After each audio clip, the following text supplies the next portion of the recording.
here we are with Fellowship of Cybertron, or Transformers Fellowship of Cybertron, Season 2, Episode 1. We're in November 2019. I am Devin, playing the Horizon Playbook, and to my left we have X playing Y. Tyler playing Amble, the Lantern Playbook. Ian playing Rover, the Collector Playbook. Kevin playing Skyway, the Air Playbook. Peter as Divider of Null Space, the Angel. Mark playing Jack 'em Up, the Halfling. So, you've already listened to the intro for Season 2. It hasn't been recorded yet, but you've listened to it, and that explained the pretense of the show. No. Yeah, so go listen to that if you didn't. Don't pick this episode up at random. It's probably like 20, 30 minutes. Come on, you're killing me. Anyway, alright, start a new game. Let's dive in. So, you are on board your ship, the 8-track, an Autobot military vessel. You've been in space for an amount of cycles. Presumably, you've been flying in the space in between galaxies for a while, heading from one to another, because you don't have fast and light travel. Why would you need fast and light travel? You're functional, immortal, titanic god king machines, made from the flesh of your divine universe creator. So, presumably you're all loaded into pods in stasis lock, awaiting the time for your teletrans system to wake you up. And that time is now. Who is the captain? I am. Okay, name again? Skyway. Skyway, your operating system, your own internal systems come to life. Whatever suspended animation or dreaming sleep you're in ends abruptly as HUDs and overlays flick into your vision. You're in your pod, there's data running across it, Cybertronian glyphs and whatnot, and it's bringing you up to speed, heating up your internals, getting everything primed and ready. Okay. Your ship is, of course, Cybertronian design, which means even though Cybertron, its core is your god Primus, the planet itself isn't. It's a planet and has its own sort of interconnected network / operating system called Teletran 1. That operating system permeates all Cybertronian technology, including your vessel. So the fairly even, emotionless, booming voice of Teletran kind of rings through the suspended animation chamber you and your crew are in. Greetings, Captains. Skyway? Greetings, Captain Skyway. Greetings. Run diagnostics. Diagnostics completed. Ship operating with a normal efficiency. Crew in suspended animation. Communication systems holding alerts. Excellent. Any messages? Communication systems holding alerts. Does that mean it's... It means that there's messages for you, basically. Oh, okay. Yes. Play them. Okay, it's a bunch of diagnostic data. You've been flying through the void between galaxies for the last time. Mega cycles. Yeah, cycles and megacycles and astronomical units, none of them are very specific. Cybertronian tech doesn't tend to get down to the nitty-gritty details of hard numbers. For reasons. Inconsistencies. But the most, shapes in the spaceways, shadows on stars, things for your science crew to look at if they care. The most pressing thing is you're awakened from suspended animation early. You're in the next galaxy, but you're heading towards, a more centralized area where there are still nurseries nearby. You're woken up early because the ship received a distress signal on Cybertronian frequencies. Interesting. Awaken the crew. Alright, the same scenario plays out for all of you. Your pods light up, they crack open, the hiss of atmosphere comes in, you're awoken from your eternal slumber, and yeah, heuristics and glyphs play across your various consciousness and visions. And yeah, Teletran at once starts, greeting you as you wake up. Not in a physical way, just over the voice systems. All at the same time, though, so it's like, greetings, like, it's all playing in an echo. The inside of your ship is kind of a rusty brown, gold, and a deep fire truck red, the kind of standard metals and alloys used in poor Cybertronian ship design. This vessel was, from before the Great War, as most Cybertronian vessels are, so it was It wasn't pounded out or knocked into shape or welded together. It was poured in a mold whole cloth. So it has that coruscanting color pattern of very vivid browns and golds and reds going all across it as you wake up. Panels behind screens flick into light, or flick to life. 3D sort of holographs are playing over various parts of the ship. Control panels, rise to your hands. The whole ship is coming to life. I go check out my terrariums in my room and in the science center. Just make sure everything's... Yeah, if going you okay. expect them to have done well, they did well. If they did not, you're the one commanding lore about your collection. Yeah, they did well. Things grew, changed over time. It's not, flourishing, but it's not... You have a fair collection Nothing's already, right? dead, yeah. Because you're a good collector. Yeah, your science lab / hobby bay is full of... Are they just glass jars? Like advanced science jars? Pretty much. But they're, huge, Yeah, right? they're terrariums. Like the size of a city, kind Well, of. they're sized for, Cybertronians. Yeah. So, yes, your bottle cities of Candor are doing just fine. Yeah. Overgrown and primal and wild and being maintained by the Teletran system. I assume there's, one or two that are, actually highish level of tech, because there's some sentient beings in there, probably, that have done well. One of them out of the dozen has actually You're not thrived. that much bigger than sentient life's standard body pattern, so it's not like you have entire cities in here, unless you do have a shrink ray. Fair enough. No, I don't have a shrink ray. See what you need. Just take a book from Azazel and have a little, units. Right? So jack him up. He's gonna hop in to head down the road. He knows a couple Autobots who always need a little extra waking up. So he's yo, chuck bolts, get it out of pack. And he starts banging on the door with a baseball bat. Don't do that. I haven't even switched over the alternator yet. I need a drink. Shh. Well, the hinge is stuck. All right, so yeah, just a few. A little sticky, eh? So just flip over, into the tow mode and just completely you hook the winch and just drive straight forward, get the thing open. Yeah. Scrap this. Gets out. Anyone else? I'm the last one to get up. My gears aren't what they used to be, and the Cairo sleep is a little hard on them. So I kind of creak my back and amble out. Screamo, who's my little siren, Your little mini-con? yeah, jumps out and starts running around and checking the place out, Does flashing he his little red light. make sound? He can. Does he go wee wee? Like Yes. everyone wants? Yes. Ah. Away he goes. Look at him go. And you. Might as well check the distress signals. What's actually... Oh, do you have anything like characterizing? I think we were just doing a brief little character intro. No, just rise up, check on the nav system, see where we're at, I guess. You're in the next galaxy over, on course. Well, right down to business. So this is a great time for you to describe what your characters look like to the audience. Who would like to start? So my character is large and blocky, and painted in red and white, with a first aid symbol on his shoulders. I think we established the first aid symbol, by the way, listeners, is a blue moon. Okay. Maybe I am blue and white. No. Just a symbol. You can be, Okay. You can do whatever color you want, but season 1, I think we all kind of that was a bit of trivia we threw out there. Okay. And my alt form is a cross between a really old Cadillac and an ambulance. It hovers. It's all beat up and dinged up. It's got a few rust patches on it. Same with my regular form. I'm pretty old, pretty well used.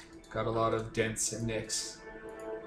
And then, yeah, as I mentioned, I also have a little mini-con who is just a flashing, strobing red light with big speakers on the side of him that emit noise. Cute. Available for $5 in stores now. Batteries not included. Minicons come separately.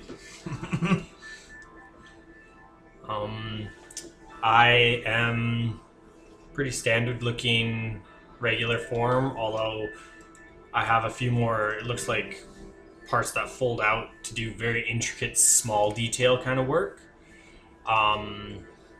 which allows me to fiddle with plants and animals and stuff like that a little bit more delicately. And then my alt form is basically the Mars rover. So And you're a scientist. yeah.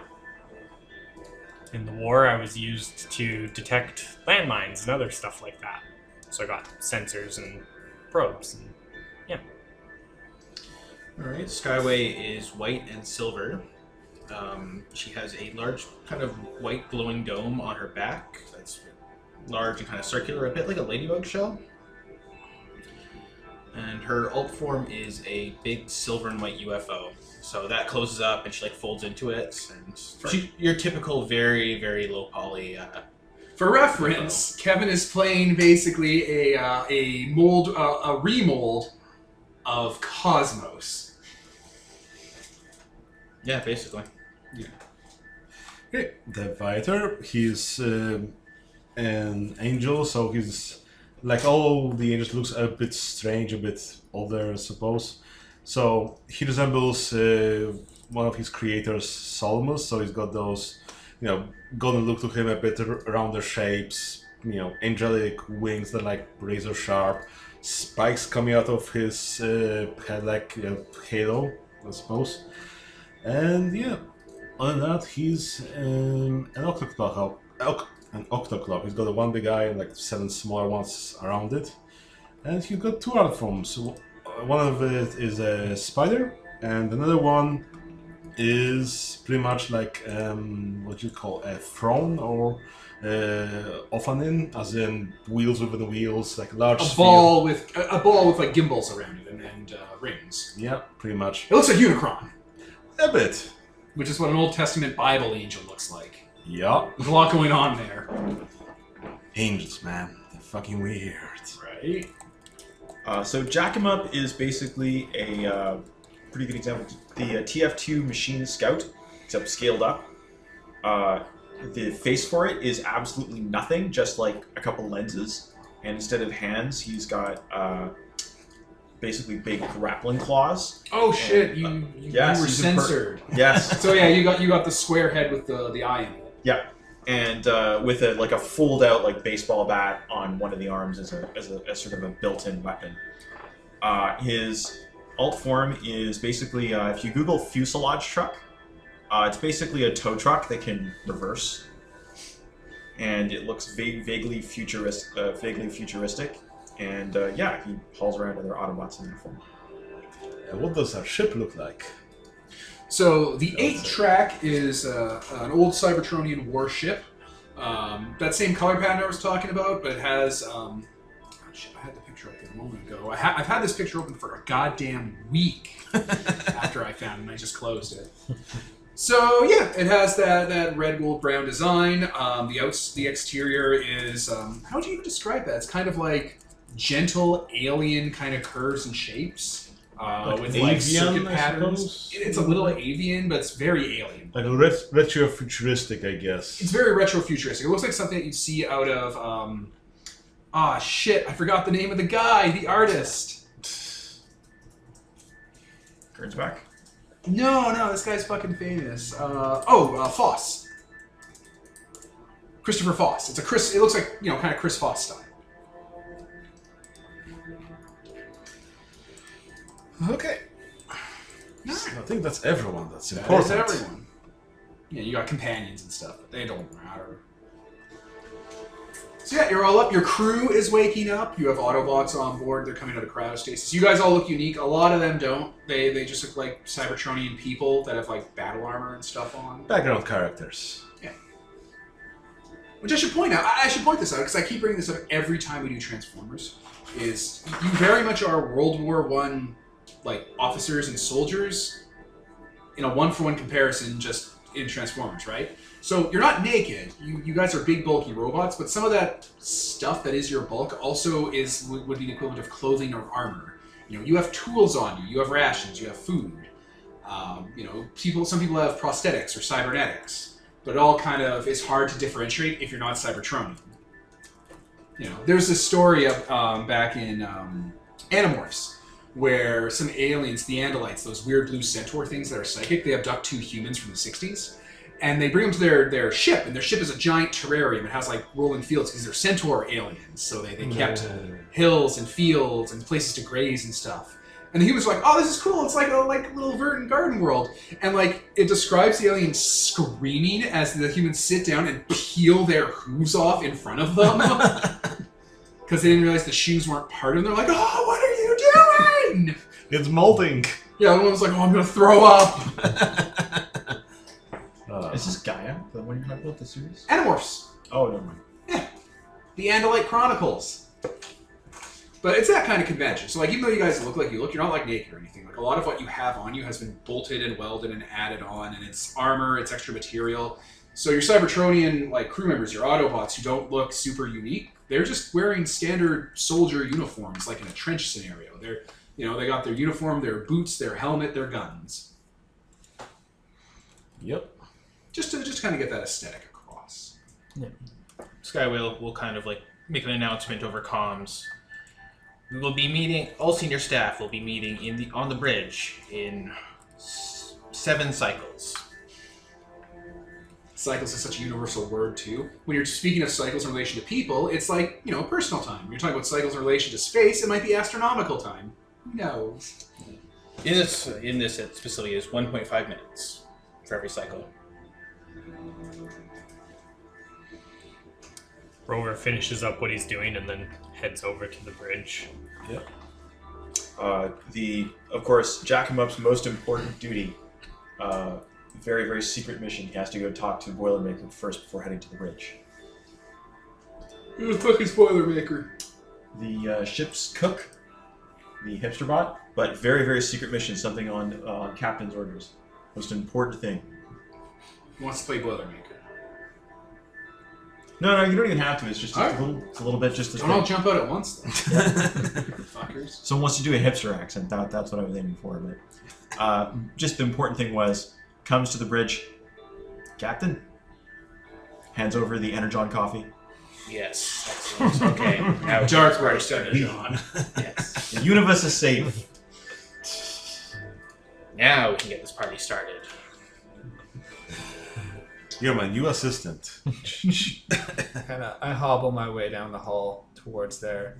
You guys can hear me coming well before you see me, because what did I name him? Screamo? Screamo is running ahead. Time to announce your presence. Yeah, he jumps into the room and just sits on the table. And Skyway will be on Jet Set, her hover chair, who's also a person, but he's just pretend he's not there, guys. He's furniture right now. Dang, your goddamn secretary's your chair. No, Functionalism. I actually have a secretary and a chair. They're different people.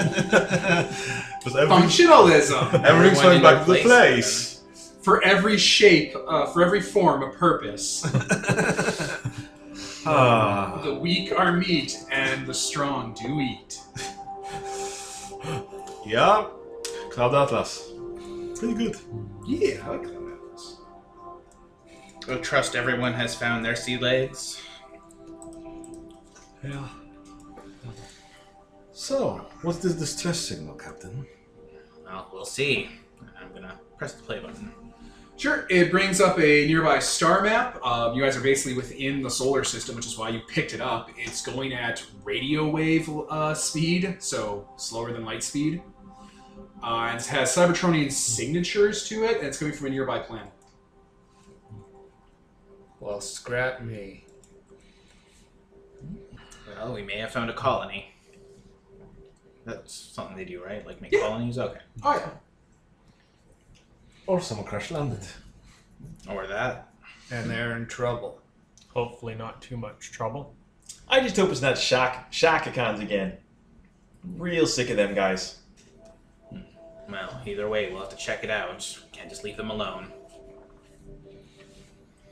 How far away is this planet? You should be able to get there shortly. Like, it's not even a long journey. You're in the solar system when you picked it up. You're passing through and picked up the signal, and that activated Teletran 1. It'll only take a few Signal months. looks weird, though.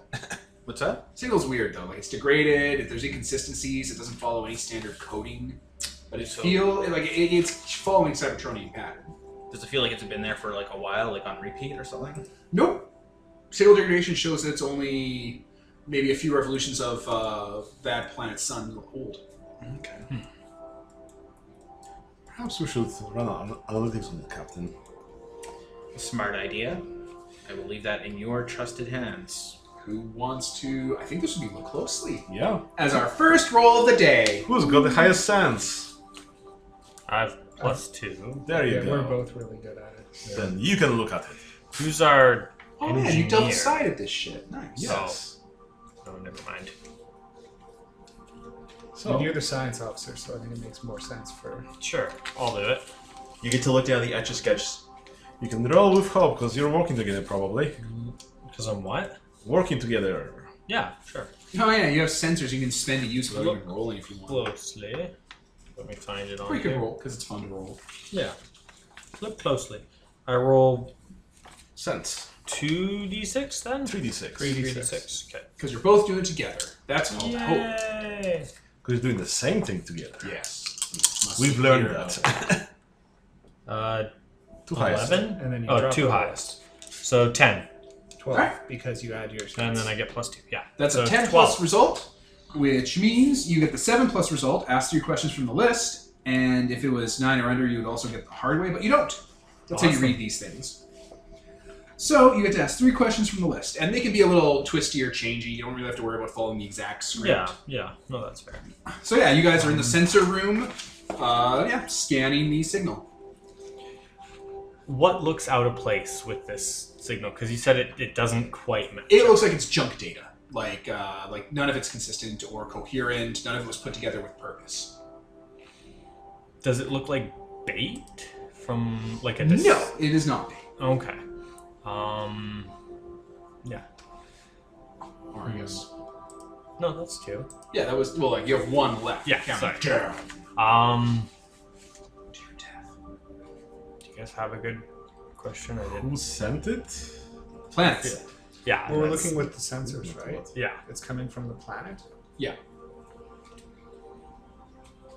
Is there anything we should watch out for, or is there something? Can you see if it's being transmitted live or if it's on loop?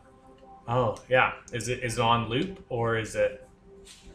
It is an old message. It's a few cycles old, and it's coming from the planet. And there is actually a valid question on where it's coming from. I'll just sneak in there. It's coming from a satellite orbiting the planet. Okay. So I'll relay this to you guys. Doesn't look dangerous, Captain. But it's coming from that satellite there. If we intercept the satellite, do you think we'd be able to clean it up a little more? Should be able to. Most likely. Is this planet inhabited? Yes. Colony. I mean, may not be. From here, your sensors can pick up. It is. It's not the best grading of planet.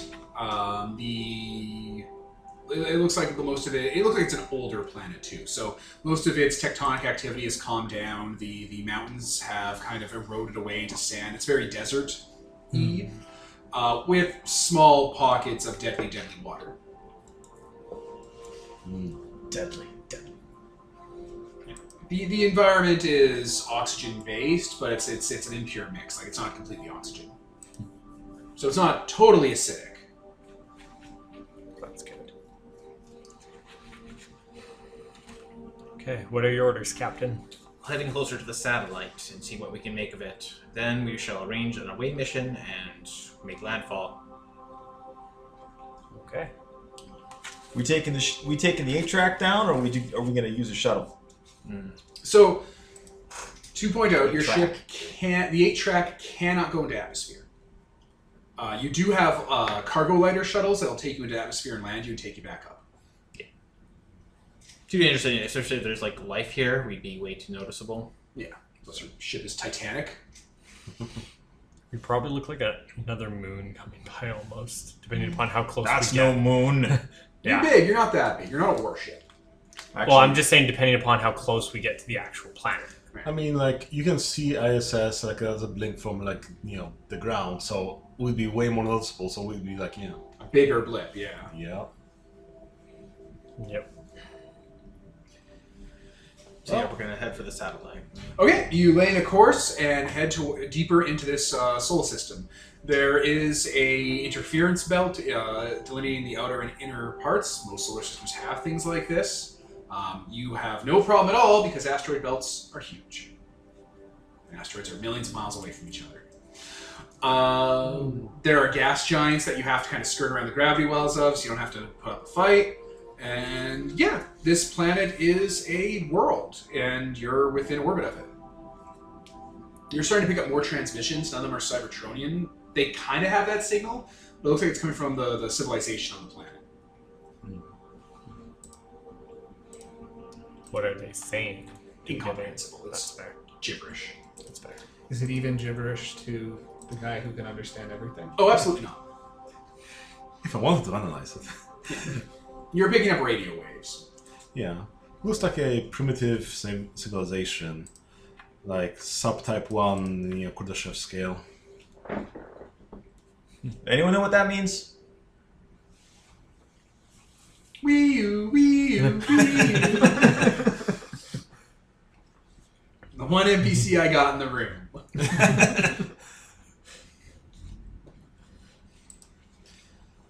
Well, Okay. they seem to have developed radio waves, so at least they're not totally primitive. Until we know what we're dealing with, we should attract as little attention as possible. Okay, you get within orbit, and yeah, there's a satellite in the very literal sense of the word. It is a thing they've put in orbit around their planet, much like their moon. It's not very big. Like, it's about the size of your alt form. A little smaller. I was pointing to Rover. Okay. Should we take it in, or should we connect with it directly, not to disturb the satellite? Let's not disturb it. We'll connect to it where it is. Okay. Alright, who's going to go out there and connect to it? I guess I can go, because I can actually fly. Oh. Okay, yeah. I'll provide backup. Yeah, if you guys can't fly, don't go out into space without, like, a tether cable. Remember what happened to Jetfire's friend? Oh, that's Silverbolt. That was Silverbolt. He's still out there. No. In my custom shuttle. Hey, oh, you have a cool ride? I have a cool ride. That's adorable. Look at you. You're It's a almost flyer. You're almost like a real flyer. So yeah, go to the docking bay or whatever airlock, open it up, and fly out there to get close to the satellite. It's a satellite. Not gonna go into much detail. It's fragile and looks like a tiny piece of impure metal and material welded together. It's fragile in the cold, hard, dead vacuum of space. Well, this doesn't look like Cybertron design. No. No, that looks like piece of crap design. Scrap. Yeah, it is scrap metal. Well, let me patch it through. I'll take some smaller and smaller tools and try to connect up with it somehow. Yeah, you'll be able to connect to it. Yeah. So what are you looking for from this thing? I guess figure out whether some Cybertronians have tampered with it, saying that they kind of hijacked it to transmit it, or The underlying software used to build it looks like it's imitating Cybertronian tech. okay, so probably someone tried to ape our design and use that. Pretty much. It's a distress signal. Okay. Basically, the message goes like this, if you filter it through and translate it for them. Yep. To any civilizations that exist beyond our system, this is a distress call. We require an immediate mission of mercy. Our world is in peril. We do not have many cycles before it is consumed by the Leviathans. So yeah, I relay that.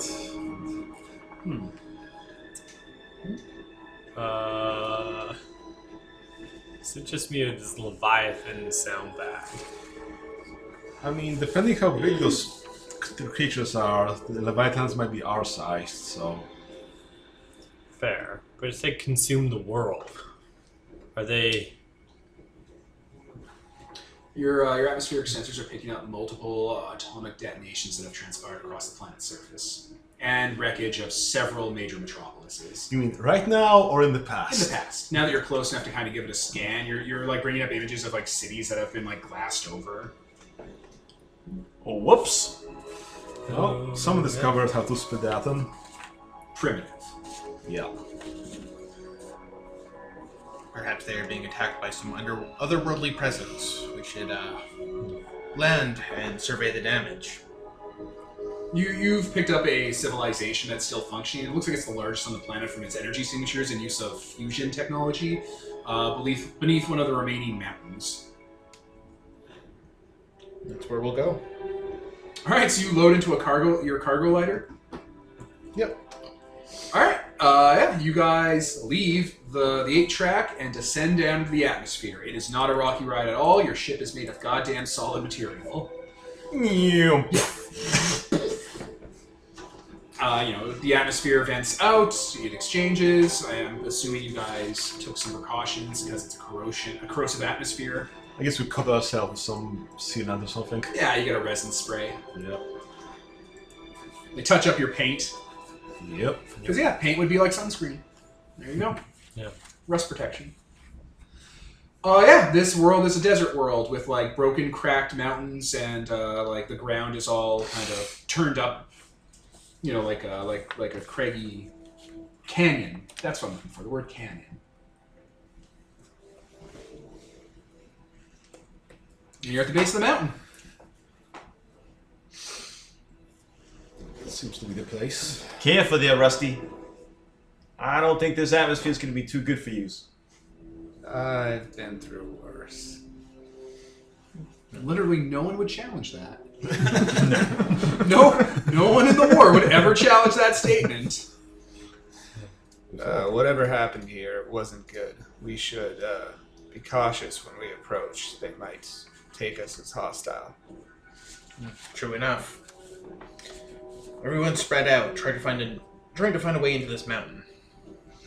I'll transform into my alt form because it's probably easier for me to move around in that form. Pick at stuff. And yeah, start just like as I'm looking at the mountain, I'm also picking up like cactuses and putting them in jars and different things. You got like a sifter claw. It's like picking up stuff and sifting through the material and analyzing it. As you're going through, there's like little things in your scoop basically, and as you look down, there's skulls. Oh, Very tiny. interesting. As you kind of like look at this place and give it like an overlay with your scanners and see what's going on, you can see like there's like a lot of bodies that have just been buried under here and are fossilizing over. Captain, there's lots of dead here. This seems to be some kind of burial ground. Carbon-based life. Yeah, okay. Jack Mop's looking for like salvage because you kind of have to. Twisted wrecks that have been melted down and damaged. It looks like these people have energy weapon technology. It's like, this is useless broken crap. Scrap. The word is scrap. Right. No cussing. No cussing. No, it's just the word they have. Yeah. Frack this. Yeah, frack this. And friggin'. You can, well, no, it's not even just because, it's just their slang. You can hear sounds coming from the mountain. Looks like part of it's starting to open. So, are we going to be in alt form for this, or we just take Mattia Lita doing that? Well, given they're making a call for help from, out of space, I'm sure the need to go in disguise is unnecessary. Besides, all these transitions are hard on my gears. Wee-oo. I stay in alt form anyway because it's just easier to move around. Yeah, there's a vehicle approaching you. In crude approximation of a Cybertronian four-wheeler.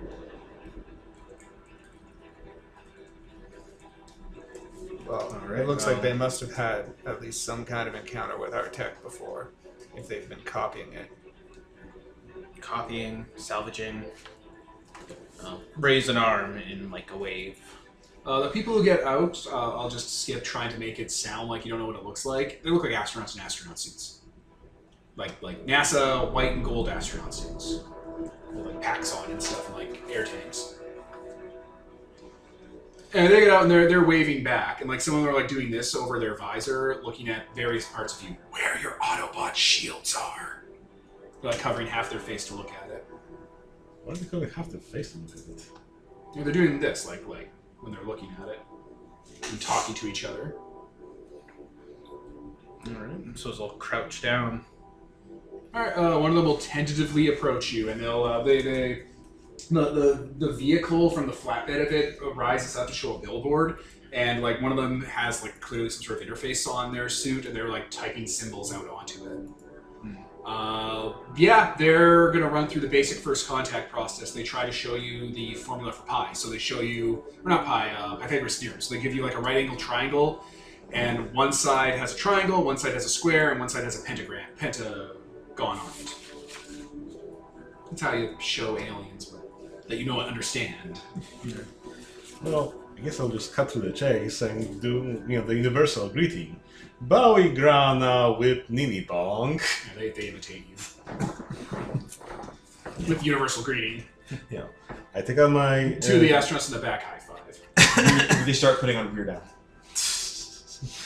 So I take out my universal omnibus of Encyclopedia Galactica and start flipping through what might be like close to the civilization to start trying to establish the contact between them. Alright, well there's no time limit, so the slowness of your translation does not come into play. You can talk to these people as if they're people. We're just going to abstract Peter acting as the go-between. Yep. Or the viator. I'm So, you got these people here. Hello there, we've received your signal. That's excellent. Have you come here to save us? Yes, we are the Great, Autobots. yeah. That's what we do. Okay, we require assistance. Our world is dying and will not survive much longer. We're under attack. Who's attacking you? The Leviathans. Could you be a little more distinct as to what this Leviathan... We don't know where they came from or what their purpose is, but their advanced party arrived several generations ago and infiltrated our society. They took over various principalities and states and turned them insular and regressive and declared war on the non-infiltrated ones. Sounds like Decepticon work. Sounds like their MO. Yeah. Typical rat-stabbing bastard stuff. We've purged as many of them as we could, and there's very few of our kind left. We tried to build an escape vehicle, but it was destroyed, and if we can't get off planet, we'll go with the planet when they get here. There's more coming. The fleet, that was the advanced party. Do you have an approximation of when they'll arrive? Any information? Within a generation, they should be here. They're coming in from outside of our system. And you said there was none left here? We can't be sure. Can we check out any sensors or anything to see? Not picking up anything Cybertronian in the area. Interesting. So you've got a small population that needs escape. Sounds like your hobby is coming to you. Yeah. We have Captain, I believe. How many of you are there? 2 million. Captain, I don't know if we can fit them all. We Your can- shit, the But- A-Track's pretty big. Oh, okay. The problem didn't will be know- providing them with food and atmosphere. Well, as I say, my terrariums are big, but I don't know that we haven't quite nailed down the scale. We probably have to Oh man, the devote mess some... that would make. Yeah, we can't fit all of them sustainably. I believe evacuating the planet should be the last line of. Yeah. Doesn't look like there's any other planet that's habitable in this system. So... Yeah, did we check for any other habitable I think you planets? probably scan, give you a brief... Passively scanned, there weren't any other habitable planets in this system, but the next system over, which you passed through, or no, you're coming the opposite direction of it. You can definitely tell it does. How long in these life forms' life would it be? Probably a generation. About a generation. Okay. Yeah, so we could, as you say, Captain, last case scenario, we could evacuate a large portion of this population in my terrariums.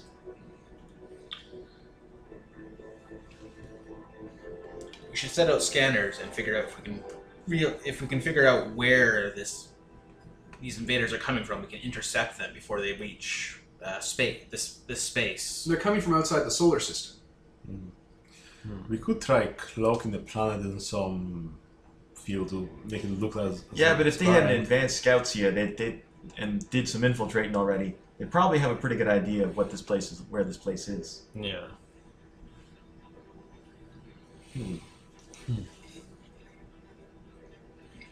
Well, Plus, many of our plans banked on them eating the planet.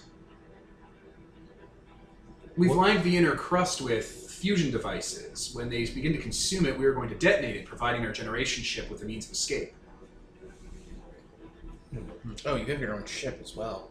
Had. Are there any remains that we could help repair, or is it? It was swallowed up during the last tectonic shift. We can't get to it with our technology. So that should be we easy. might then. be able to get to it. All right. So, how did you pick up our frequencies? Because this is something of ours. Your technology is based on. One of the former governments had a secret project for unidentified extra solar origin. They were able to backwards engineer it from that. Most of our technology was based on it. Our food preservers, our But then the council communications- shut down the XCOM project. our communications equipment, most of our digital architecture, it was based off the salvage tech. Also, Independence Day. You didn't know where they kept those specimens? It was one of the cities that was lost in the war. You know, it's not totally out of the realm's possibility we could go out there. I mean, it's not like some nuclear weapons are going to give any of us trouble. Yeah, your overshields are going to absorb most of that. I think we should go look for their ship. If we can salvage any of it, it would help. Well, we could always split the party into both. Well, if they're coming from out of the solar system, it doesn't sound like we're paying for time here. Yeah. Nope. Oh. Okay. So, let's do that, I suppose. Okay, so who wants to go first? Well, what are the teams? I guess I can go try and find the Cybertronian stuff. You also want to go? Or, Yeah, sure. and Wasn't it stated that was nuked, gone? Yeah, he did say that it was. well, Yeah, the city yes, was nuked. but Cybertronian tech might have survived a nuke. And also, this is after we're out of range and stuff. You know, these guys, we had just sort of taken everything they're saying at face value. And Yeah. Plus, Plus, be you know, idiots. there's a difference between, hey, they found a Cybertronian satellite, or they found a Cybertronian. So we have to check out, see whether maybe there's someone in stasis lock that they've been picking apart. or maybe these are the guys who was the insular and crazy ones, and the rest of those cities out there that have all been blown up and were all the nice guys.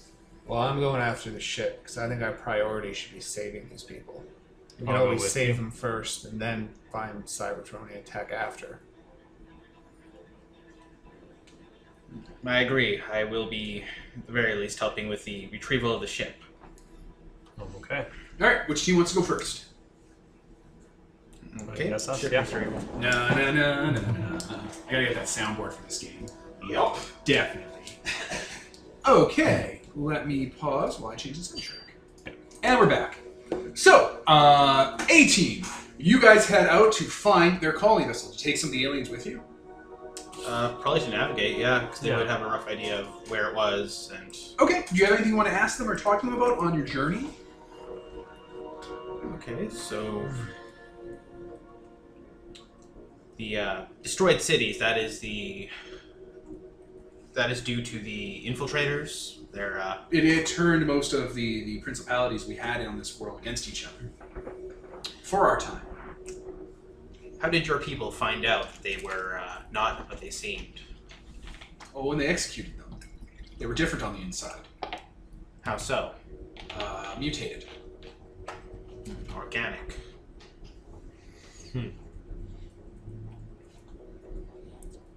Odd. Mutated how? They'll like give you tech specs and stuff. So there's a person, and then it shows what they call a lead infiltrator, where it's like all like the inside of their ribcage replaced with like multiple organs. It's more reinforced. They have like natural weapons. They spit acid. They can hypnotize people with psionic abilities. Have we seen anything like this before? This is fucking new. Spit acid. That sounds like normal people. Or Cybertronians. Apparently, your character would rather check out the Cybertronian ship than go explore for. Yeah, they would arrive, organize, and they would like basically trick inhabitants of the planet and form their own dynasties. And like just take over heads of state by just like cultural inertia by interbreeding. You said that will soon be attacked by Leviathans. How did you gather that these things are coming? With our space programs. Well, the old space programs. They'll bring up a map for you of like the planet, zooms out to the satellite and like other ones in orbit that have like kind of decayed, and there's like a base on the moon that has like, you know, listening stations, and then zooms out to show the solar system in like a hologram, and then zooms out a bit more, and underneath the solar system are large red shapes approaching. Moon base. Like the size of our ship, or Yeah, bigger. Bigger. That's a fleet. Yeah. I mean, we got some pretty good guns, Captain, but a fleet could be difficult. They move slow from our perspective, but on a galactic scale, they're quite fast. We've anticipated they've moved through other solar systems in a path. They'll send smaller, faster vessels ahead to hit planets and start the infiltration.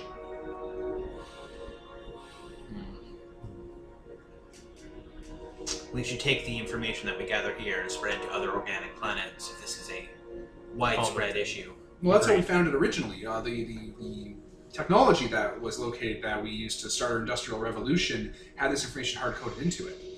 It showed us where to look. Interesting. We'll require copies of that to spread to other worlds then. Yeah, they have it.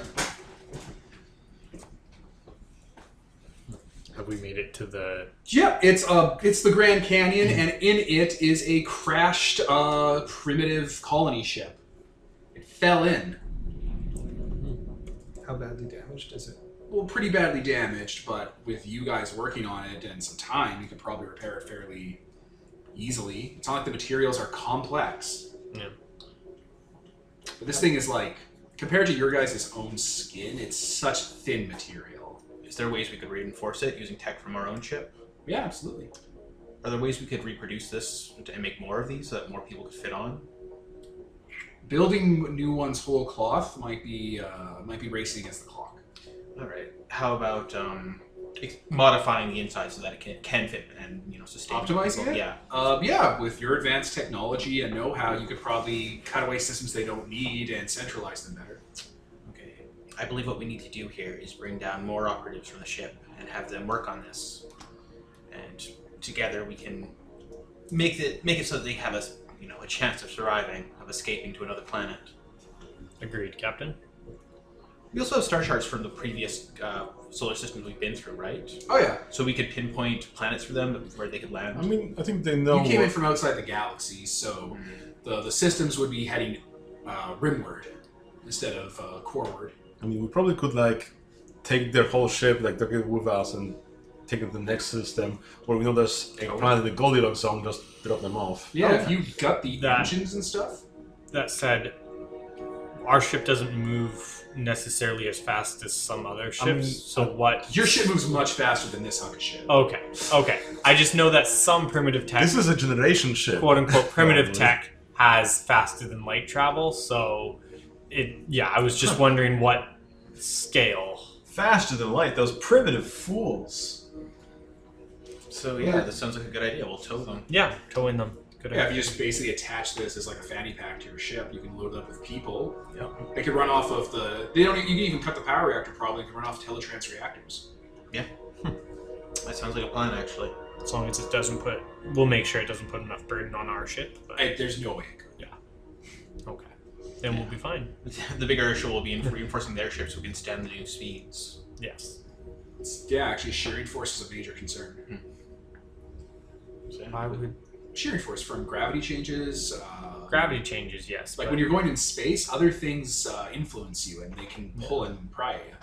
Like gas giants, asteroids, stars, just rip your ship in half. The biggest emphasis will be that and life support systems. Yes. Yeah, but life support's like, it has to be hot, but not too hot.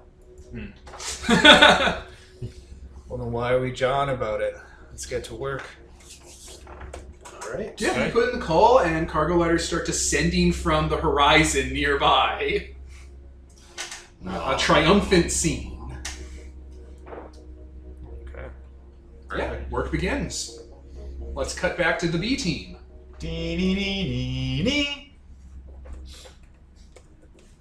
Oh, wait, I think I got something for this.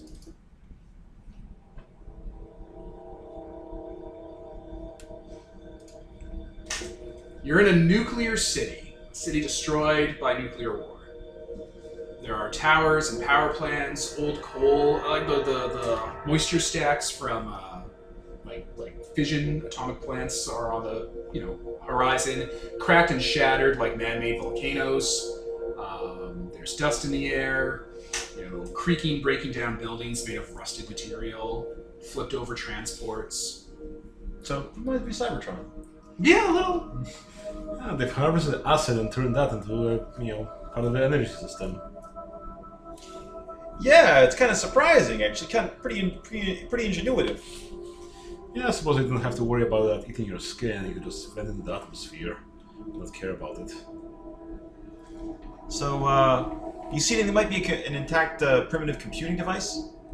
Well, more like a Cybertron device somewhere that they've tried to analyze. So probably there's some sort of hidden deep lab somewhere that houses this. Hey, Viator. Yeah? You just got stung by a bee.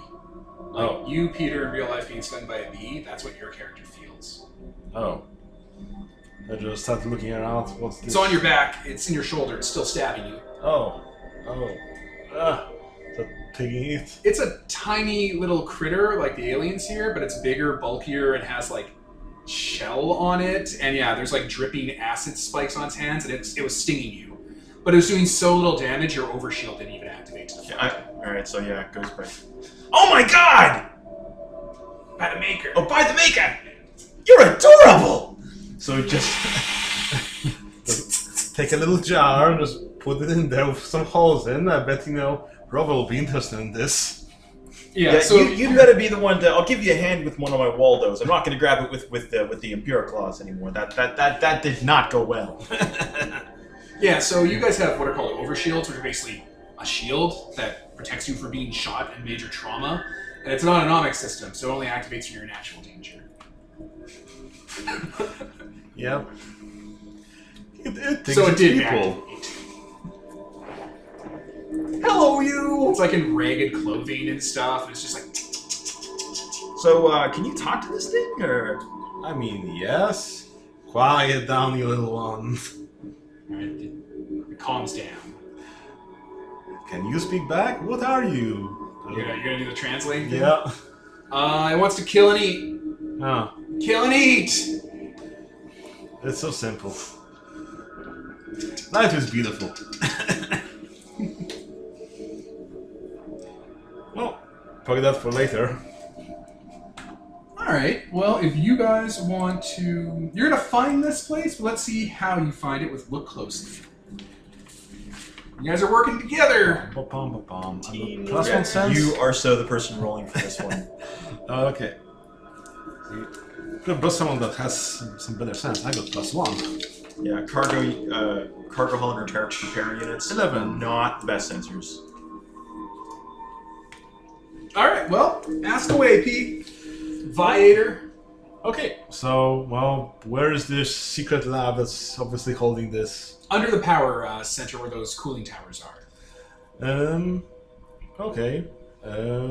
What else should we ask about? Hidden dangers? What else do we got here? Yeah, is there something hidden or out of place, I guess? Yes, the power center is going to go critical because these things have been tampering with it. They're trying to take out the survivors by killing off the atmosphere. Oh. Well, we'll have to deal with that. So, anything else those creatures have been doing? Everything they can to destroy the ecosystem, so everyone here is suffocated. Ah, okay. Well, first we Including have to... themselves. First we have to, deal with the reactor so it doesn't go critical, and then we can just peel off the rest of the nub. And we can safely pretty confirm, I think, that these guys are on the guys we talked to are on the up and up. Well, seems that way. I don't think any creature would like to destroy itself, as they're really crazy. Jack him up. Something's hitting you in the eye. Pong! Yeah. So yeah, that's what we'll just... You're just looking. Yeah, so there's nothing there. There. Oh, okay. So like, okay, Waldo.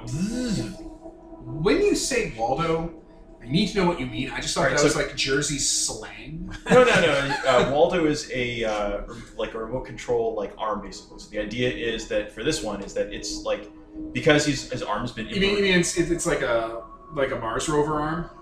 Yeah, something like that. It like extends out because he can't grab anything with He except has claw his hands? claw hands, but he needs to do repairs and stuff like that. So he's got little All right, claw hands out. yeah. Waltons.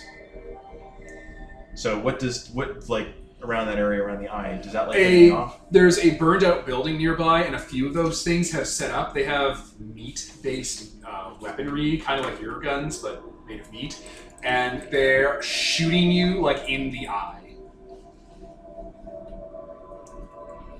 It's like a chitin barb that like moves a little, like it's alive, but it's crushing itself against your optics. Yeah, okay. Like your optics have like hinges and shifts in them because it's not a ball; it's like a bunch of small moving parts. So it's kind of just crushing and killing this parasite.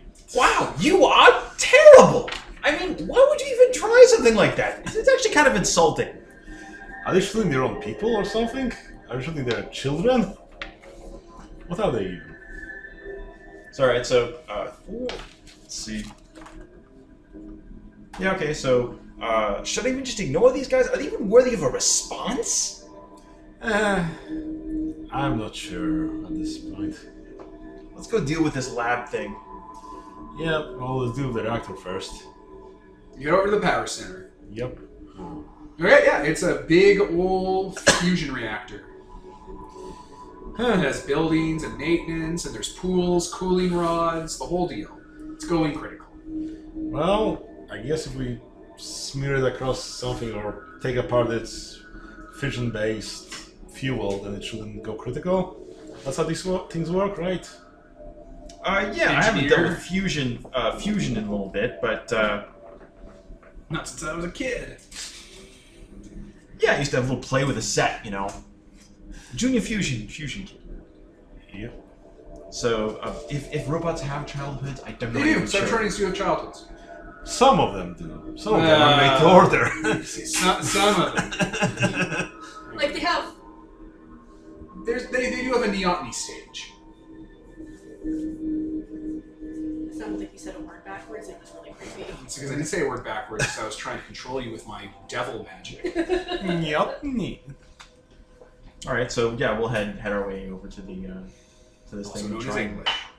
How can we try and stop this from going critical? How do you think you could stop it from going critical? Going in and manually repairing it? Sure. All right. How are you going to repair it? Describe it to me. Well, this is, I'm guessing, an old, like, a actual nuclear reactor. Yeah. Circa maybe 1990-ish, 2000-ish. Sure. Um, Maybe it's like, there's some like sci-fi convention twists in it that let it be cooler than it is. But yeah, that's it. Use your knowledge. So who has seen Chernobyl recently? Oh, I keep needing to watch it. It's pretty good. I know, it looks really good. Yeah. I just haven't gotten to it. I don't have time. Flood it with seawater. Fly to seawater? Fill it with seawater. Flood it with seawater. One moment. Nicole's giving me a signal to... Yeah, I mean, just describe what you're doing. And does flood it with seawater work? Is that an actual solution? Well, I don't think we have a lot of seawater I mean, around anyway. There isn't any seawater. Yeah. But what I'll actually do is, these things are caused by having something in between the fissile materials. I mean, like, yeah, you have these like control rods that just put in, and then once they're in, then they stop everything from going through. So if you just squished together, I guess. Or again, try taking it apart. So what he's actually going to do is take his completely indestructible, thanks to our dwarven Right. engineering, Everything you have is dwarven made. and stick that sucker in between the control rods while you do the looting. And Okay. Alright, roll overcome. Aha! that would be a 9. And that was with hope. Oh no, I didn't even. I It's used like you guys were working together. That's true. So you're both. That's still a 9. That's fine. So the results for overcome Pay a price are or temporary solution. pay a price to get 10 plus, or create a temporary solution to this threat. I think. You know what? I'm gonna pour out a bunch of slow-acting nanites. So I guess So my healing poultice. Would that be appropriate, or Oh yeah, okay. If you're gonna use your healing pulses. so to pay a price? so I guess you can like rewire them so that they become completely inert or something like that. Weird things. Probably protoform material to patch up wounds, so you can use that to put into the reactor, so it'll kind of organically try to sort itself out. Yeah, it like creates like one of those microfilm of like ridiculously dense Cybertronian. Your materials. healing poultice is made of protoform material, which is the kind of metallic T1000 goo that covers a spark and eventually becomes your body, and then midwives have to kind of birth you out of it. Neat. Yeah. So it's basically liquid stem cells or omnigels from Mass Effect. Appropriate. Rub it on the computer. You just smear it on there. Smear those stem cells on. Okay, hey, that's a perfect price to pay. Yep. Okay. As far as you guys know, you've disabled this reactor from going critical. Because Alright. I can't tell the future. I don't know. It's fixed. One less explosion to worry about. Okay. It seems that, the lab is here, so I guess let's start just peeling off the layers until we find something that's useful. You just start ripping your way through. I mean, there isn't anyone Right? around, You so... start jumping up and down on it. If you were the dwarf, if someone was playing the dwarf, dig through it. Is it? Is my character short enough to actually go in? you are approaching. Yeah, you're approaching like organic size. You You probably probably- crawl your way through the corridors and stuff. If you want. Or just like pick it up like this is not like... With your alt form, which is a pickup truck. Yeah. They have those in underground bases, like in Stranger Things, where they have those little golf carts. Where's Yep. Stargate, I guess. Yeah, Stargate had it too with the mounts. Okay. So yeah, we'll just. All right, this place is a charnel house of combat and the dead and stuff. Looks like there was a last stand of some sort here. You're just driving through stuff. Okay. So do I? You do eventually ping Cybertronian signatures. Oh, excellent. So I'll relay that information. Hey, looks like we got a hot scan on the way. So this facility looks like it has some sort of empty shaft nearby that's covered with like dirt and it looks like it's built to it. You can't see it from above. There's a manual door on the hatch of it. It's big though, big enough for you guys. Missile silo. It's missile silo. Yep. Well, should we crank that open? Oh, of course. Rip. All right, yeah. Head straight to the basically the where the Cybertronian signal's coming from. Okay. Let's go there. Yeah. Make our way in. And Okay. Yeah, it looks like they made this some sort of big hub for technology and science and discovery. Like there's vast arrays of imitation Cybertronian tech built on the walls and analyzing devices and data centers. Reams and reams of old like analog computers with like actual film on them and stuff. You know, data tapes. And yeah, in the center there's some sort of like large, poorly forged casket with like, blinking lights and sensors on it. Okay. I guess open up the shell. Alright, inside is a minicon. Ooh. It has the basic, Cybertronian humanoid design to it. It's red and gold and has a camera head. So, like, it's the size of a person. It's a mini con. Does it have an emblem? Yeah, Autobot symbol. Oh, good.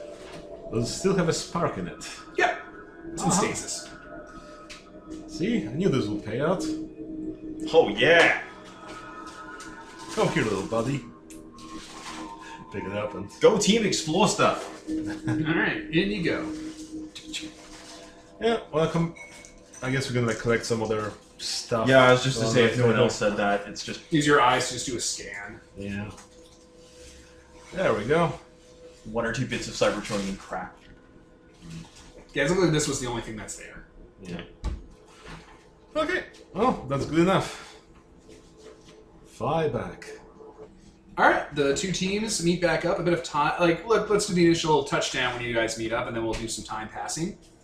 So, A and B team, you're reunited to one singular unit. And yeah, there's scaffolding going up around the crashed ship. They're already, like, your crew members are already going through and, like, welding away the engine section and, like, pulling out stuff that isn't needed. It's, like, coming apart like Energon Cube wrapping. It's just tearing. So fragile. Very fragile. So, how'd you guys do? Oh, you're not gonna believe this. Check this little guy out. Ain't he adorable? Oh, the alien. I mean, both.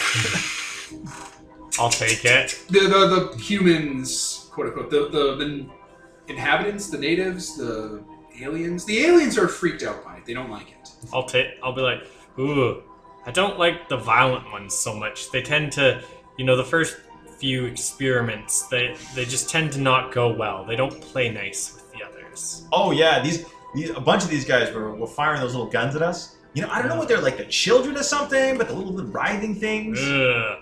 I'll just pass it back to you. Like, I don't like it. All I right, don't so like these ones. so we're not keeping this, right? No. Okay, up to you. So I'm just gonna use my like slingshot mode and huck it off into the the distance. Yeet. Yeah, it's being yeeted.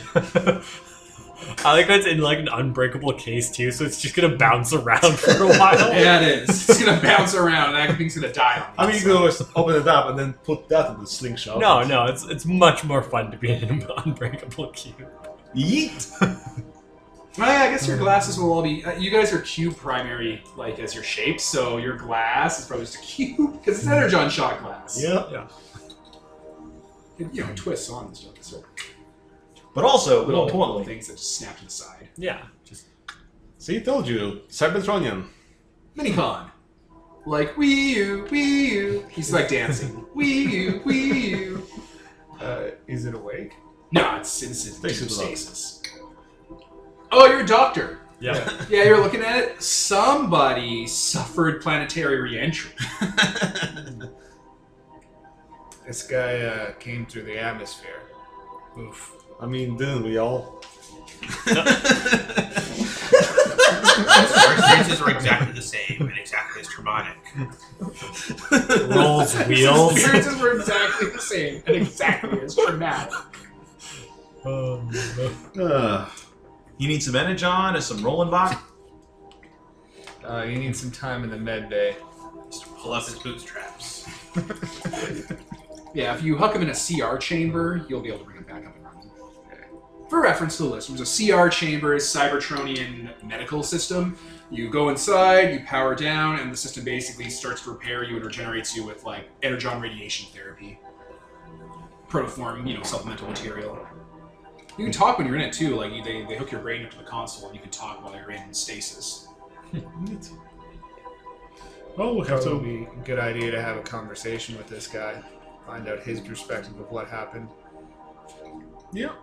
Yeah. See whether there are, I don't know, others or stuff like that. Crashing some mountain or what have you. Well, if we talk to him first, then we can see if he knows if anybody else crashed here. Because no use going on a wild goose chase. Yep. Remind me, radiation's bad for these guys, right? Yes, Most generally. of the time. Yeah, generally speaking. Yeah, I should probably have like the equivalent of a sand bath or something. I did kind of stick this thing into one of those old fusion reactors. Oh, Your biology will absorb it. yeah. Okay. You just gotta spend some focus on it, like, like clean your hands, basically. Degauss yourself. Wash yourself.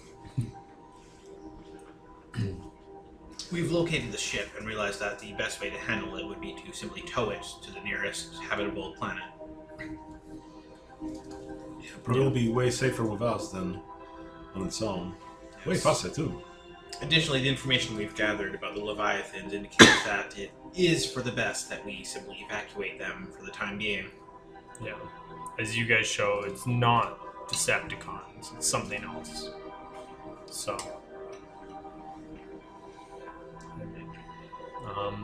Yeah, let's get this little guy back to Medved. Yeah. Okay, well, some time's gonna pass then. An abstract amount of time. Let's see what I got here. So things happen kind of in fast motion. Like those astronauts you see get a little bit older as time goes on, a little bit longer in the tooth. These things, they look like humanoid organics. You don't really see a lot of them outside of the suits. If you want to, I don't know, you want to poke and prod at them a bit. See what they look like. I probably am interested. They look kind of like greys, like humanoid ones, long-limbed, stocky, heavy build. Okay.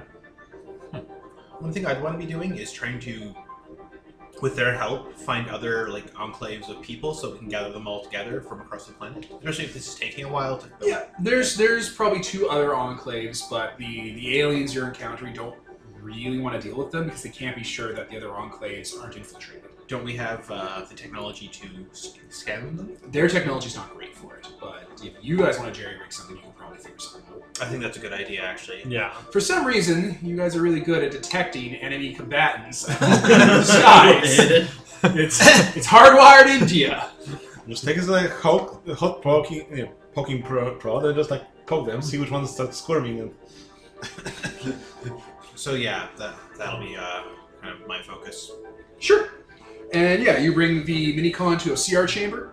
Yeah. Yeah, it needs some time to, repair, come out of its stasis, cycle its energon out. You replace some parts in them, and they'll graft and repair. Funny thing with Cybertronian tech, you can take that inferior metal they got out there, say you got a gunshot wound, you can use that inferior metal and use it as a patch, and over time your biology will subsume the patch and replace it with Cybertronian scaffolding. neat.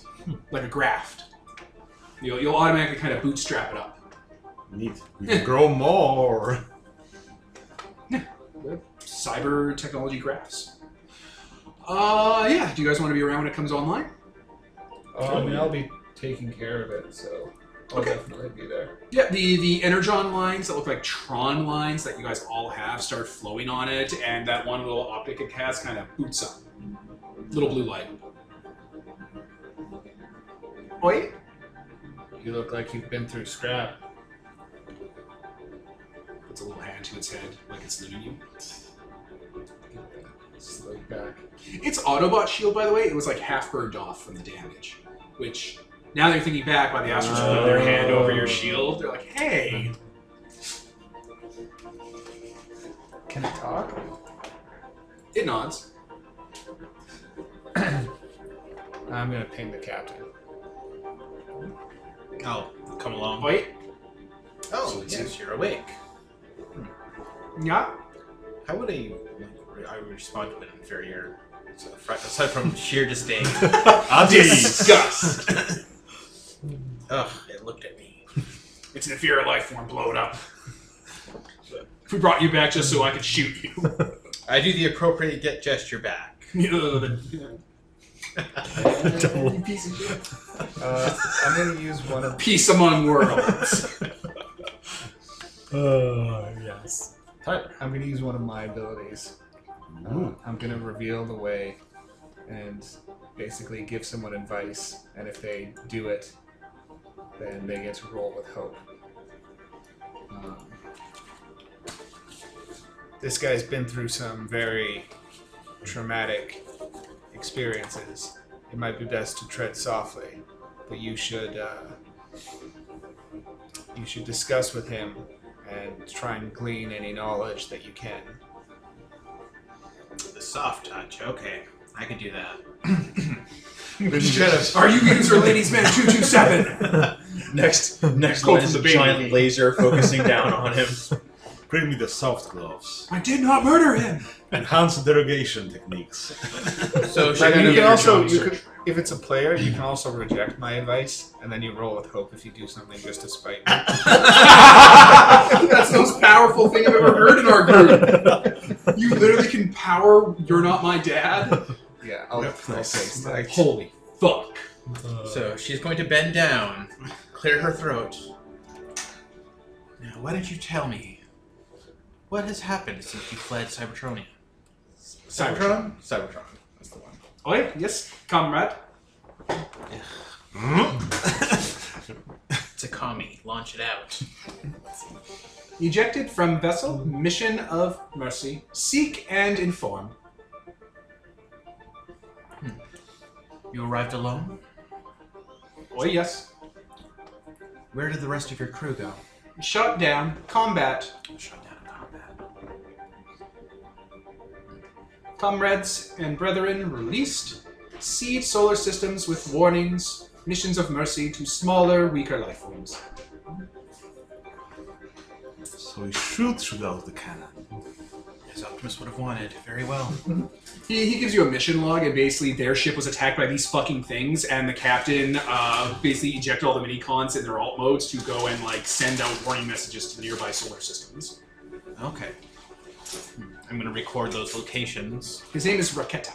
Raketa. Like Raketa. Thank you for relaying this information. With it, I think we can save many of these people from their fate. Yes, thank you, Captain, comrade. You are welcome to remain with us, of course. We will likely need further information. He like salutes you and like tries to crawl into your hand and like push himself into you. Oh, Because he's a mini-con. all right. She just opens up the cassette, hold it on her, the back of her Yeah, hand. he'll drill into your wrist and kind of replace a gimbal in it with like a little eye on it. There we go. In space, he's a tiny communications satellite or recorder. In your wrist, he's basically a PDA. Like a secretary tool. And your other PDA secretary looks, Don't touch her! She's mine! the countess. I'm just going to accessorize myself with all my companions. Yeah. Well, whoever wants to can forge a bond with Raketa. Do you want us since you brought him to health? Sure. How do you spell his name? Raketa. I acknowledge that I have many companions already, so you guys could probably use Don't you want to catching up. collect all of them so you can become the war general in the end or something? Oh, eventually, but I could also just build up bonds with the ones I have. Yeah, it's like me when I was doing Goblin King as the druid or whatever. You just got to focus a few and you're good to go. Then you can throw them in the garbage once you get the class. You don't lose that prestige class ever. So I threw those wolves in the grass. I think it may be in our best interest to find each of these planets where these minicons have been sent. See if we can rescue these others. Might be in the best interest of this entire system if we figured out a way to scrap these Leviathans. That too. If we lead them on a trail of planet to planet, if they're all armed as this one is, we could slowly pick them off until they're manageable for our ship. Or if we could somehow split them up. True. So now I fear that they are already separating, and this is an advanced fleet simply for this planet. Is everyone here for this? Oh, so you guys want to be. Yeah, you want to come on in? Yeah. So, Raketa, out of curiosity, what was the ship that got taken out? What was it? The other ship? Yeah. The other ship was the Alchemor. The Alchemor. Was this like a science vessel? Or Decepticon ship? prison ship. Interesting. Was it like An Autobot ship shipping off Decepticon prisoners out of Galaxy to keep them out of the war. Oh, okay. That's smart. Yeah. They usually Oh, have a prison no. facility nearby. Was it? Do you think it would have been reformatted after we evacuated the planet? Oh, it was still in service during the war for Cybertron, even up to the Battle of the Ark. The Teletrans system helpfully lets you know. Decepticon prison vessel Alchemor, still in service during Battle of the Ark. Notable prisoners on board. Do you have a list? It does, they're not great. No. They're monsters. Dr. Some Warcrim. of them are war criminals that are war criminals because of what the Decepticons did to them, making them crazy and unfixable. Like, this was the worst of the worst. The ones that they couldn't, like, just put into stasis lock or rehabilitate. Like, Rampage is on there, who is functionally immortal and can't be stopped. Overlord's on there, who is also functionally immortal and can't be hurt. Also, there's a list under there for one of Jackamup's classmates, Waspinator. Oh no. Skyway just kind of runs her hands over the front of her face. Now we have two problems. Not Dr. Warcrim. Teletram, also, out of curiosity, how does the Alchenor's weapons compare to us? Alchemor was repurposed cargo hauler, used for taking deep colonists into space. Minimal weapon, maximum defensive systems. Crew complement of Autobot Elite Security Force. Which I'm assuming the minicons were part of. They were like beacons. Yeah, like the minicons are living creatures. Yeah. They're just teeny Cybertronians. They need partners. Kind of like one of the more famous partner relationships, the communications officer for the Decepticons, Soundwave, and his many, many cassette soldiers that, you know, joined him because they were treated like garbage. But yeah, the Alchemor is a nightmare vessel that Optimus had directed outside of Cybertron's home galaxy, just to keep these guys out of the war until they can figure out what to do with them. And it's been shot down and likely crash landed on the planet. A lot of those guys were flyers. They were Decepticons. That's the reason why flyers are treated with a bit of respect and like spacers were treated as cargo haulers, because so many of the Decepticons were space flyers. It's a little backporting of it. Racism, eh? Racism. Whenever you stroke your beard like that, I just imagine the guy looking at the news going, I love that meme. We don't know what these Leviathans did to the ship. It could have all been destroyed. Ship lost, crew expendable. Well, with the likes of Rampage, I don't think we can take that risk. If he's out here, I guarantee you, if Waspinator was on that ship, he is still around.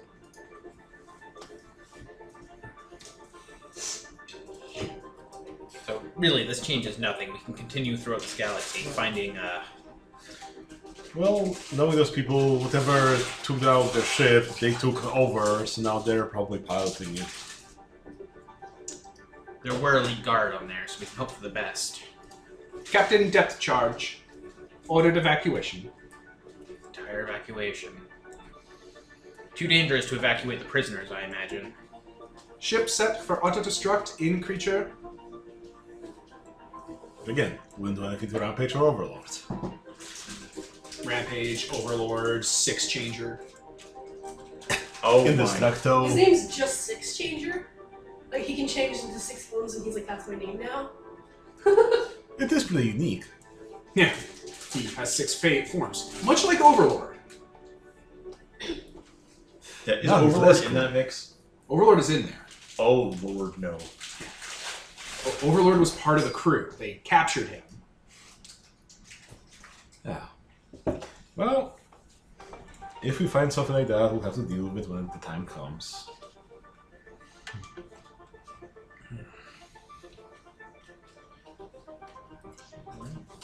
I guess for now the big thing to do is focus on fixing up the ship and towing it out of orbit. Okay, so yeah, you're getting ready to move the ship. The cut, or the complication you're going to throw, is one of those Leviathans is a lot closer than anyone realized. It'll reach here before that ship's ready. Or before everyone's loaded on board. Because actually getting people on board a colony vessel is complicated. You can't just tuck people in there. You got to get supplies, get the hydroponics going. Doing last-minute scans to make sure there aren't infiltrators on board. Just getting their food supplies up and running. Like they have to start farms on the ship before you leave. Yep. You do Well, not there's want only one thing to do. anyone who needs to go, do it now. Go out and scrap it. Oh yeah. Scrap the heck out of it. Alright. All right. You guys get into your cargo lighter. You're like, all right, we're gonna be back. We're gonna go kill this thing.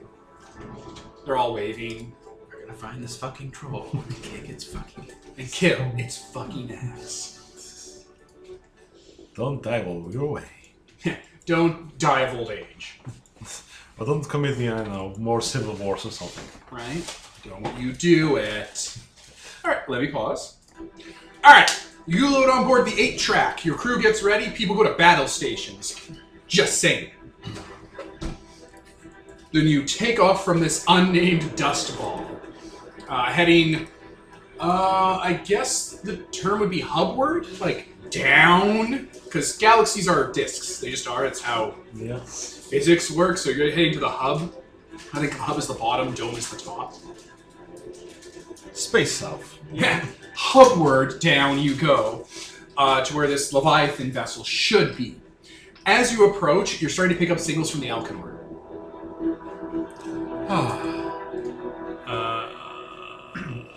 That's not good. If the Alchemor survived, its prisoners might have survived as well. Or maybe it got lodged somewhere in the mouth of the Leviathan. You can see it on your screens. Okay. You bring it up. Enhance. Yeah, you bring it up. The Alchemor, half of it is floating in space, spilling out debris and bleeding energon like a stuck, whale. Just hovering there in space. Are there any communications? Distress signals on Autobot frequencies, encrypted for the war. Any recent ones, or is it just on repeat? On repeat. It's just floating there in space? Is it being pulled by something or pushed by something? Nope, it's actually hanging there. Like it's not drifting or falling infinitely like you do in space. Space is nothing but falling forever. Well, it doesn't seem to have any momentum in either direction. All of the baffles and kind of like chunky, bulky areas of it have blown out where the ships and escape pods would have been. All of them are gone. None of them are, they're accounted for, quote unquote, on this part of the Alchemor. You want to do any scavenging? Maybe later. We have more pressing issues at hand.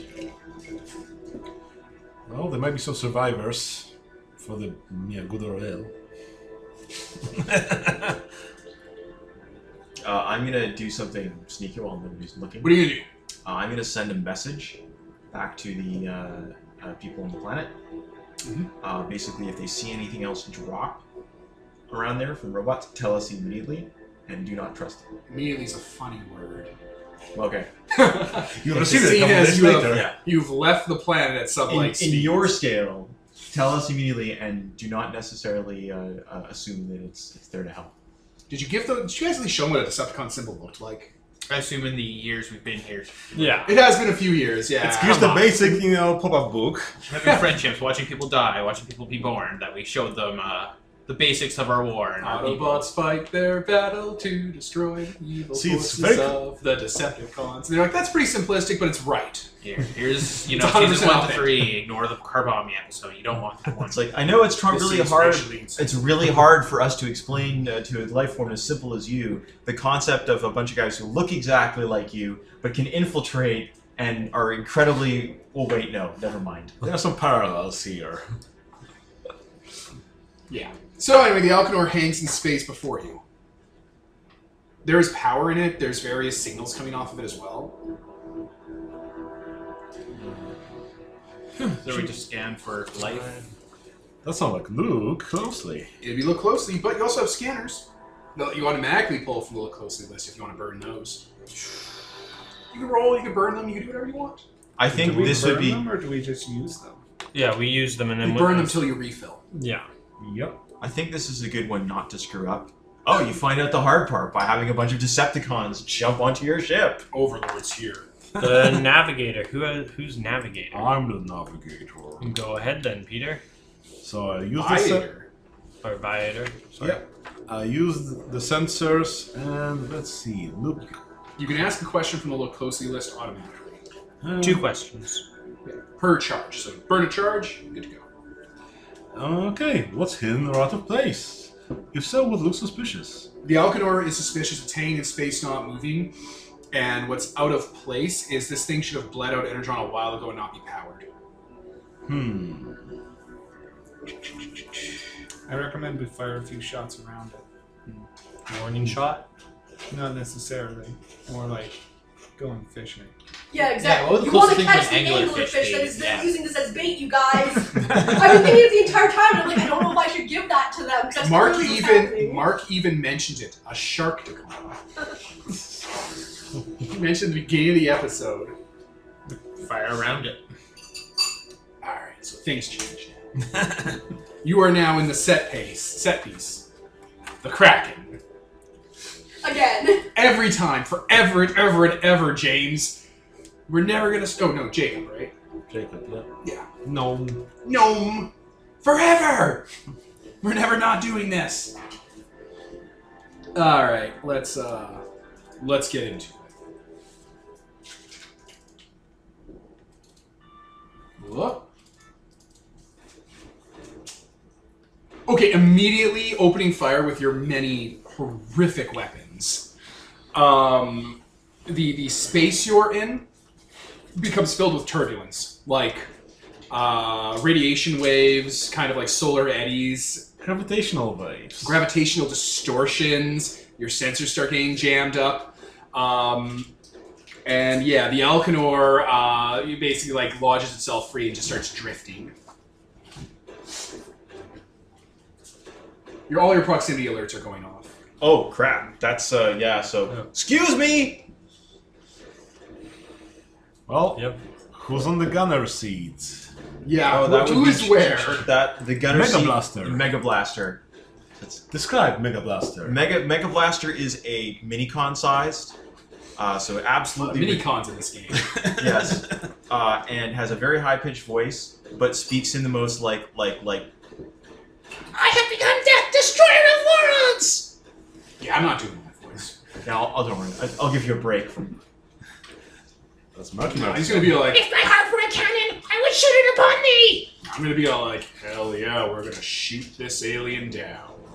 Calm and smooth. So just thinking, like, oh, normal Transformers size, gun things, and a couple booster seats, and then the Yeah, mini exactly. And A couple like, boosters. and like firing like the most ridiculously oversized weaponry in the history. So it's like, Beast Wars in the Ark and so on. It is literally Beast Wars. Mini-cons would be the size of Maximals and Predacons. and has like a A little bunch. bit smaller, actually. And Mega Blaster has a bunch as like a Death Head helmet and like a bunch of like fruit salad like pointless medals that are just to look more important. Kibble. Yeah. Oh, you're trying to say the word kibble, which means garbage for your alt form, and you're like, it's kibble, it's food, it's a fruit salad, it's what rabbits eat. It's a dog food. I love that though. It's a Like, dog world. you can see the linguistic drift that happened, where it's like he's covered in fruit salad. It hides his alt form. It's a ghillie suit. What the fuck is happening? Am I having a strong?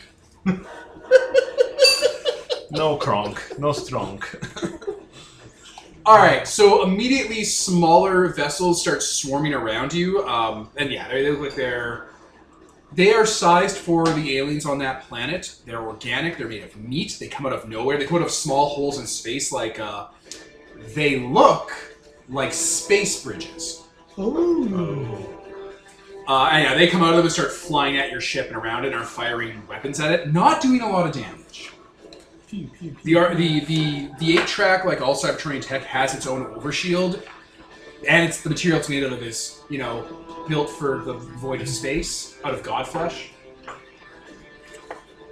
Permission to become Death Destroyer of Worlds, Captain! Mission granted. Yeah, so hits the fire the missiles, fire more missiles, fire all of the missiles, Select all. select all area Use attack. gun on man. So rolling with cannon, I guess. Yeah, let me get you up there because I have to keep introducing seconds. I'm not quite there yet. So those things are happening. You have a lot of disturbance around you. The Alchemor is now just freely floating. Those space bridge holes that look like wormholes in space, like rips in it, open up, and pincers and sort of like crustacean-looking claws start coming out of them to grab onto your ship. Giant enemy crab! Crab! What's a crab? Whatever it is, it was Rampage's alt form. He wasn't the size of a starship, though. But, you know, Cybertron has, like, rhinos and dolphins and panthers. So you know what they look like, robot-y. Yeah. So you know what crabs are. That's racist.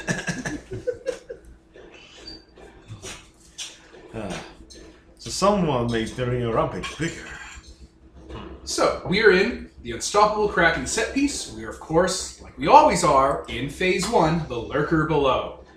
The Kraken is going to attack you with its 3 tentacles and try to wreck you and rip crew members overboard. It's also going to try and hit the ship and destroy it. Okay. So all of the cuts, contextually speaking, are going to be about ripping open your ship, stealing your crew members, and trying to sink you and throw you overboard. Yep.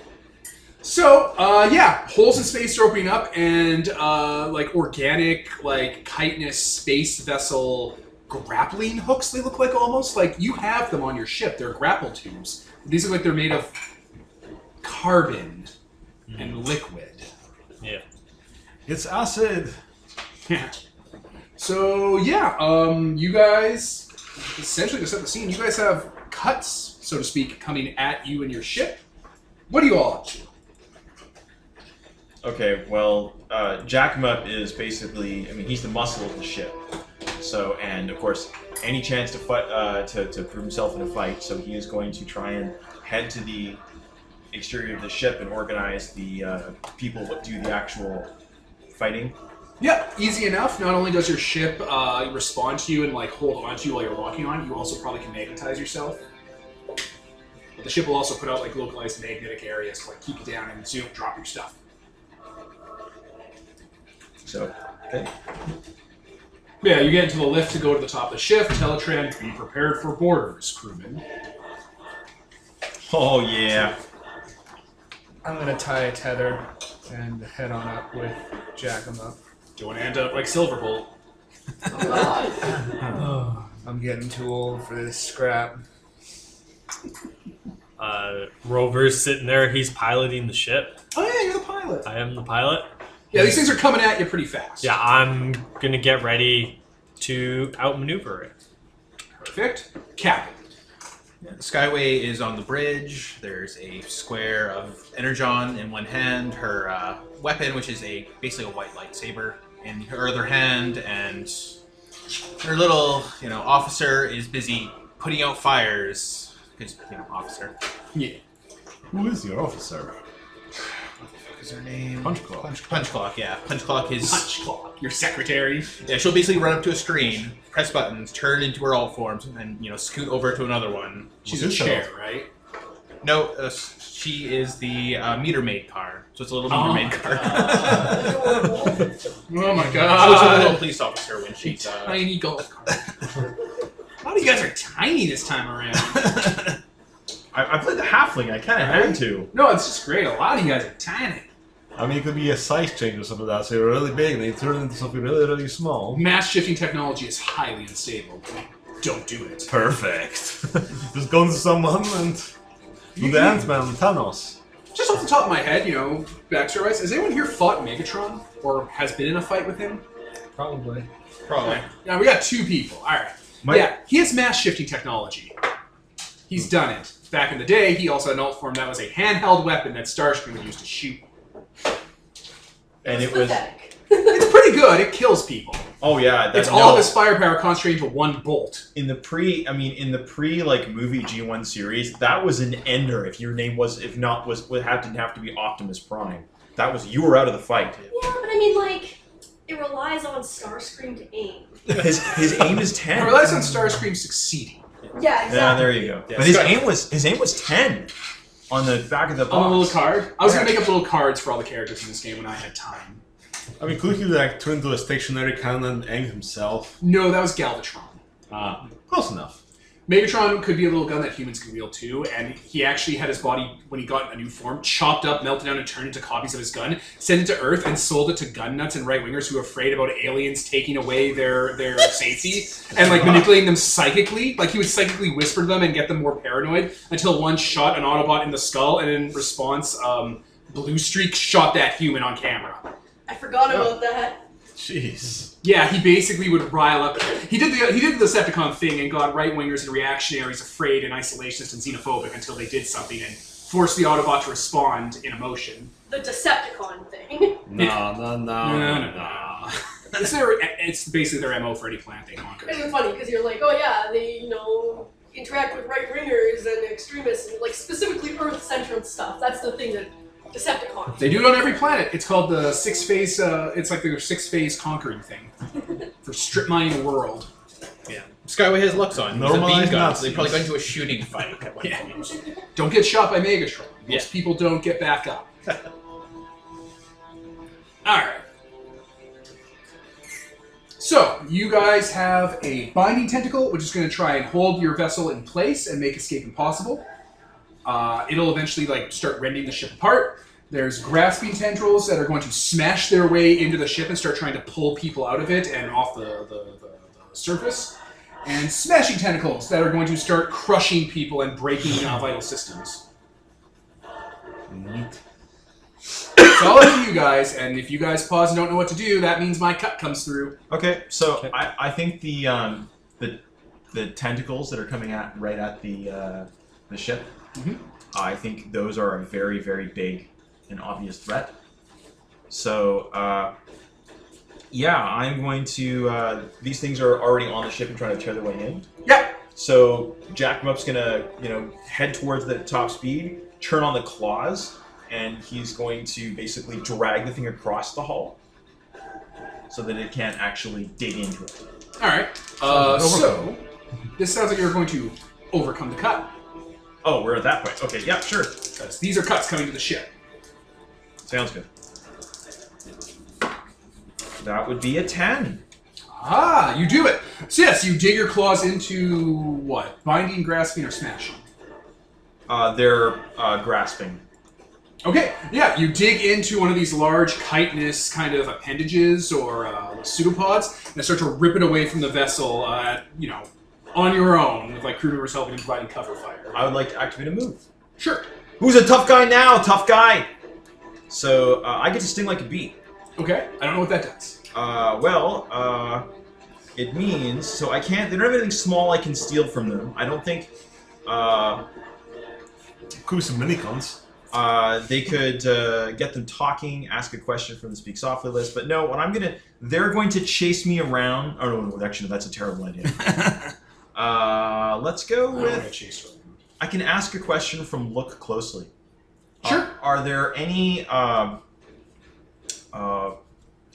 hidden dangers that we're missing here from this? Yes. This claws you're pulling at, it has a Decepticon brand burned into it. Captain! Yes? These things have Decepticon brands! The giant tentacle things! Outside, eating the ship! With Decepticons! Perhaps it assimilated them. What a tragedy. Kill like the rest. I'd also like to activate... Oh, that's overcome. Never mind. Okay. Swing the spotlight as you two basically have that exchange. All right, this is a Decepticon thing. Who wants to go next? I'll use ship engines to try and outmaneuver it from actually getting a hold of us. So Go just for it. rotating and moving the ship. Engines strong. We got 0 for our engines, so here we go. You're not the fastest. Oh, that's not good. How much did you roll? 4. Ooh. That's a cut. That's not good. Alright, so you took care of the grasper, Bad you were dice. saying? Yeah. Bad Good. Alright, where are we? So that was the grasper, that's fine. Okay, so the tentacle you were trying to outrun was the binding tentacle, and it's basically, it looks like a large kind of, what's the word I'm looking for squids or octopi? Arthropod? Yeah. Cephalopod. A cephalopodic grasper wraps around your vessel and starts pulling it towards the Alchemor, and it starts coiling itself. You can no longer escape with the binding tentacle on you. That's impossible. And if you don't do anything about this tentacle for a while, it's going to start damaging your engines. Okay. Captain, we don't have the maneuverability to get out of this, so... We're gonna send people onto the hull to take care of this new issue. Okay. And there's one more coming out. So yeah, you're trying to maneuver and like overclock the engine to stop from reeling you in. Yep. Who goes next? There's one more cut coming, right? Yep. Smash it. Yeah. It's I'm gonna rip try open and your hull. Overcome that. How are you gonna do it? So this one is big and bulky and looks like it's covered in like chitin and plating, like those little fuckers that you've been seeing around. Yeah. Just on a macro scale, an interstellar scale. And yeah, that thing looks dense enough that it can like tear its way into the hull. I have a large girder that I use as a walking stick. Sure.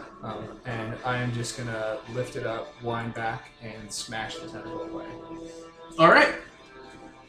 Give me an overcome. Let's try to knock this one into the outfield. Oh no. No. How much did you roll? Very, very much no. All right. That would be Snake Eyes. All right. Well, you're in the way, which means you're taking damage. If you weren't in the way, the ship would have taken damage. So it comes down as you try to spin, and it just crushes you into the hull, like those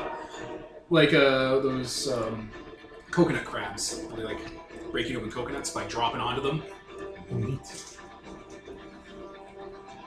So, what did you damage? I damaged Grace. Alright, yeah, you're smashed up against the hull. Teletrans starts giving you alerts in your HUD. Alert, structural damage detected. Alert, structural damage detected. Yeah, we're going through this again. Why aren't we firing the guns? I don't know, why aren't we? That's an excellent question. Alright, Mega Blaster. I'm going to spin the spotlight over to the boss.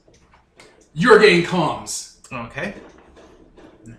Is anyone looking at the communications terminal? I don't think there is. Does anyone have that job? I don't think there's comms. Yeah, comms isn't. There's Alright, well, one of the auto Officer, officers maybe. is like, Captain, we're being hailed. On screen. There's a figure on screen, but he's much too close, so you can't really make him out. You get kind of like the chin and upper torso, and a large Decepticon symbol that's glowing. Yeah, well, that's an intro. This is Skyway of the 8-track. Surrender your vessel now, and you may be spared. And like he's gesticulating and talking, he's not looking at the camera.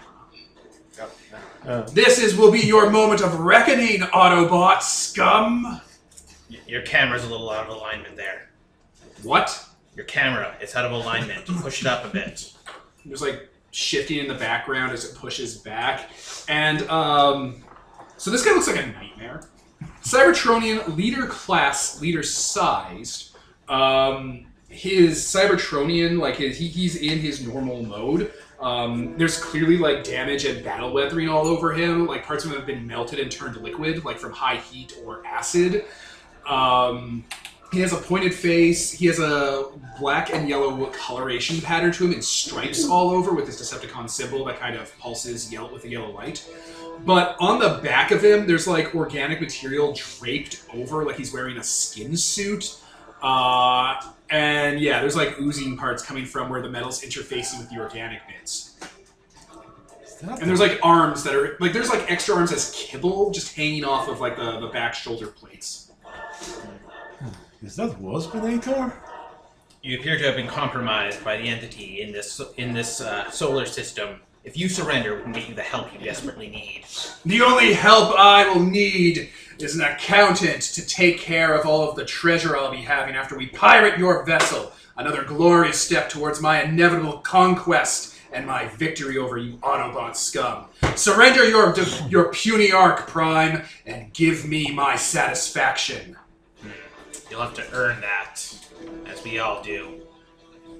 Now, if you'll excuse me, I have a battle to win. One of his arms does have like a large cannon on that's like yellow and like glowing with yellow like plasma. I'll deal with you when I have the time. You'll deal with me when your reckoning comes to the Maker! Yes. That will be after we deal with the Leviathan. Off screen. Alright, so that's a setup now. You got this guy in play. So that's Waspinator or? Waspinator. Oh boy. He was your sized last time you saw him. Yeah. He was scout class. Yeah, And my character actually felt really bad for him because his background is actually really fucking tragic.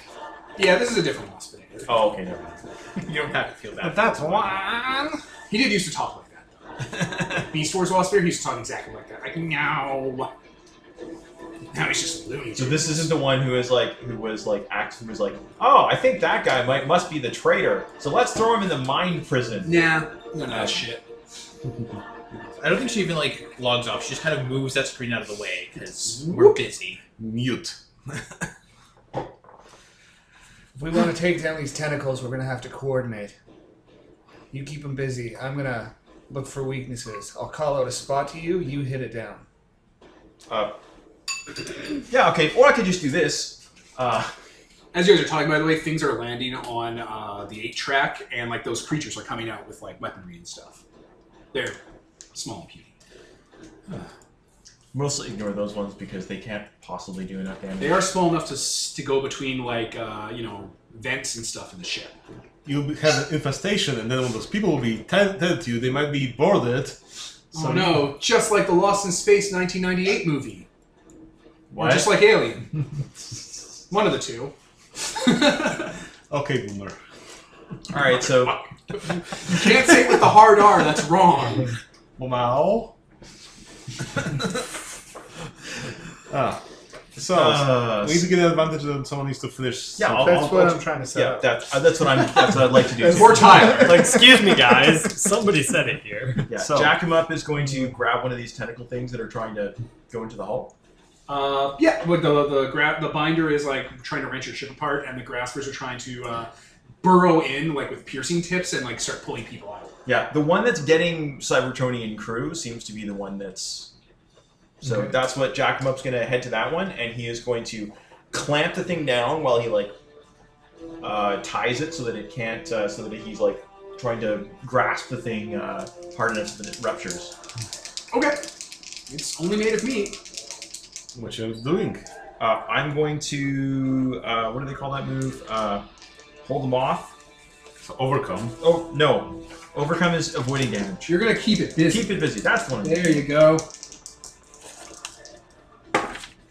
And that would be a 7, 8, 9. Okay, on a 9-, they'll retaliate against you when your time is up. So you have this thing occupied. I'd like to activate a move. All right. Actually, 2 of them. All right. Ooh. So the first one I'm going to activate is yeah,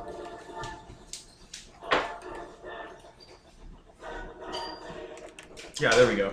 I can ask a question from the look closely listened. What do you want to know? Where actually are the Decepticons? Because they're clearly. Is there like a. There are no Decepticons except Wasp. He's alone. Okay, so he's in the center of the ship probably. Okay, so. Alright. And then I'm going to use Hold Them Back. So because I got those giant pinion arms, Yep. I can grab them when I keep them busy.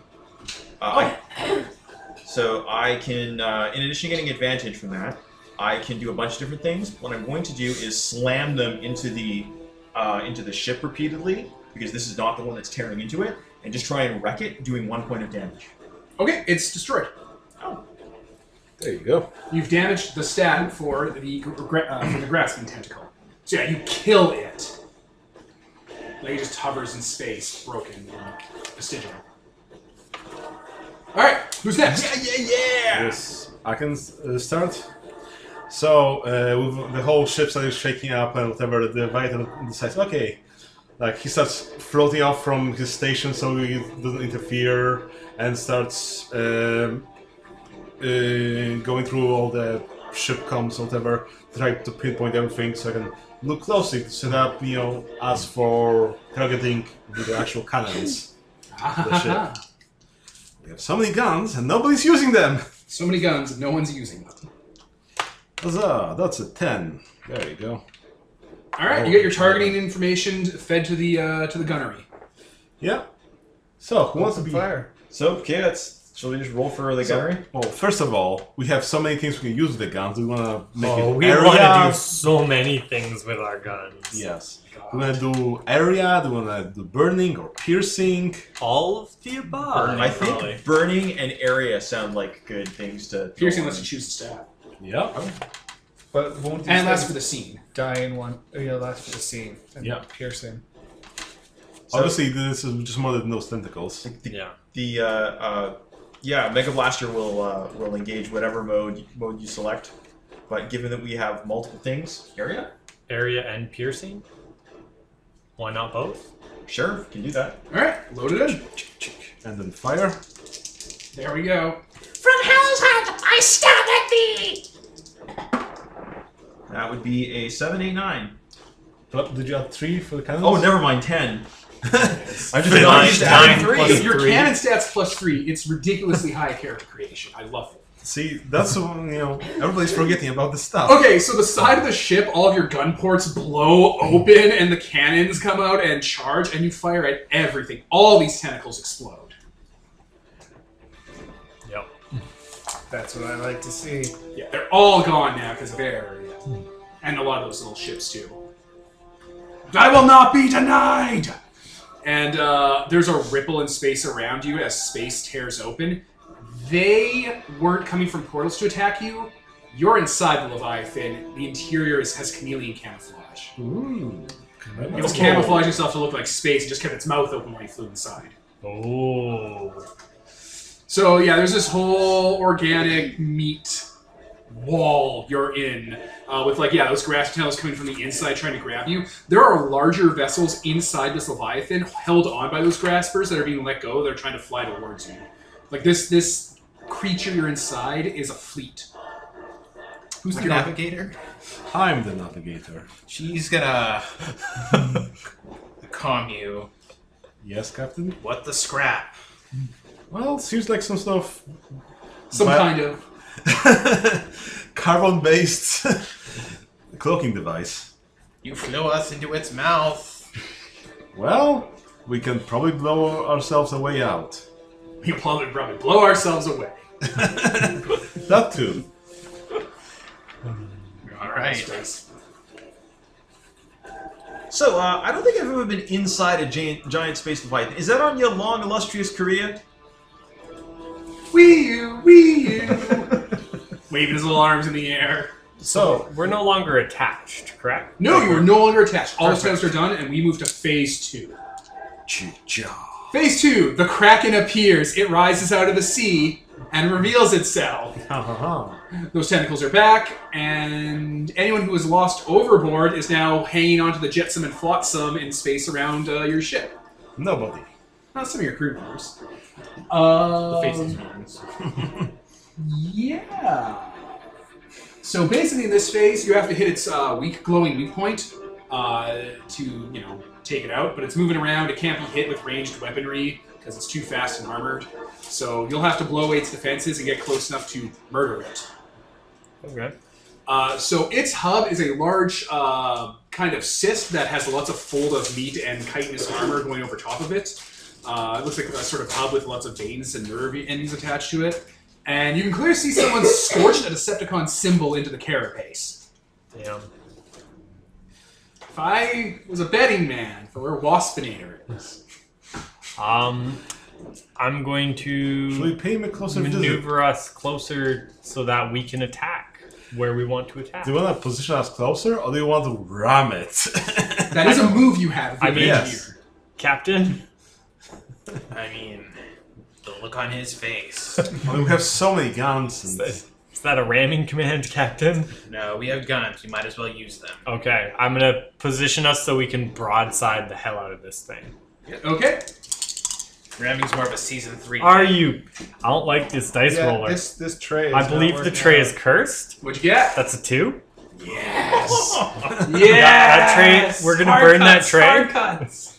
I mean, they'll have to We're going to take hard. Peter's tray. They don't have to, but they will. He doesn't use his tray anyways. He rolls on his No, laptop. we'll just roll on He this. uses a computer. You're a computer, Peter. You can have the Beep cursed boop. tray, Peter.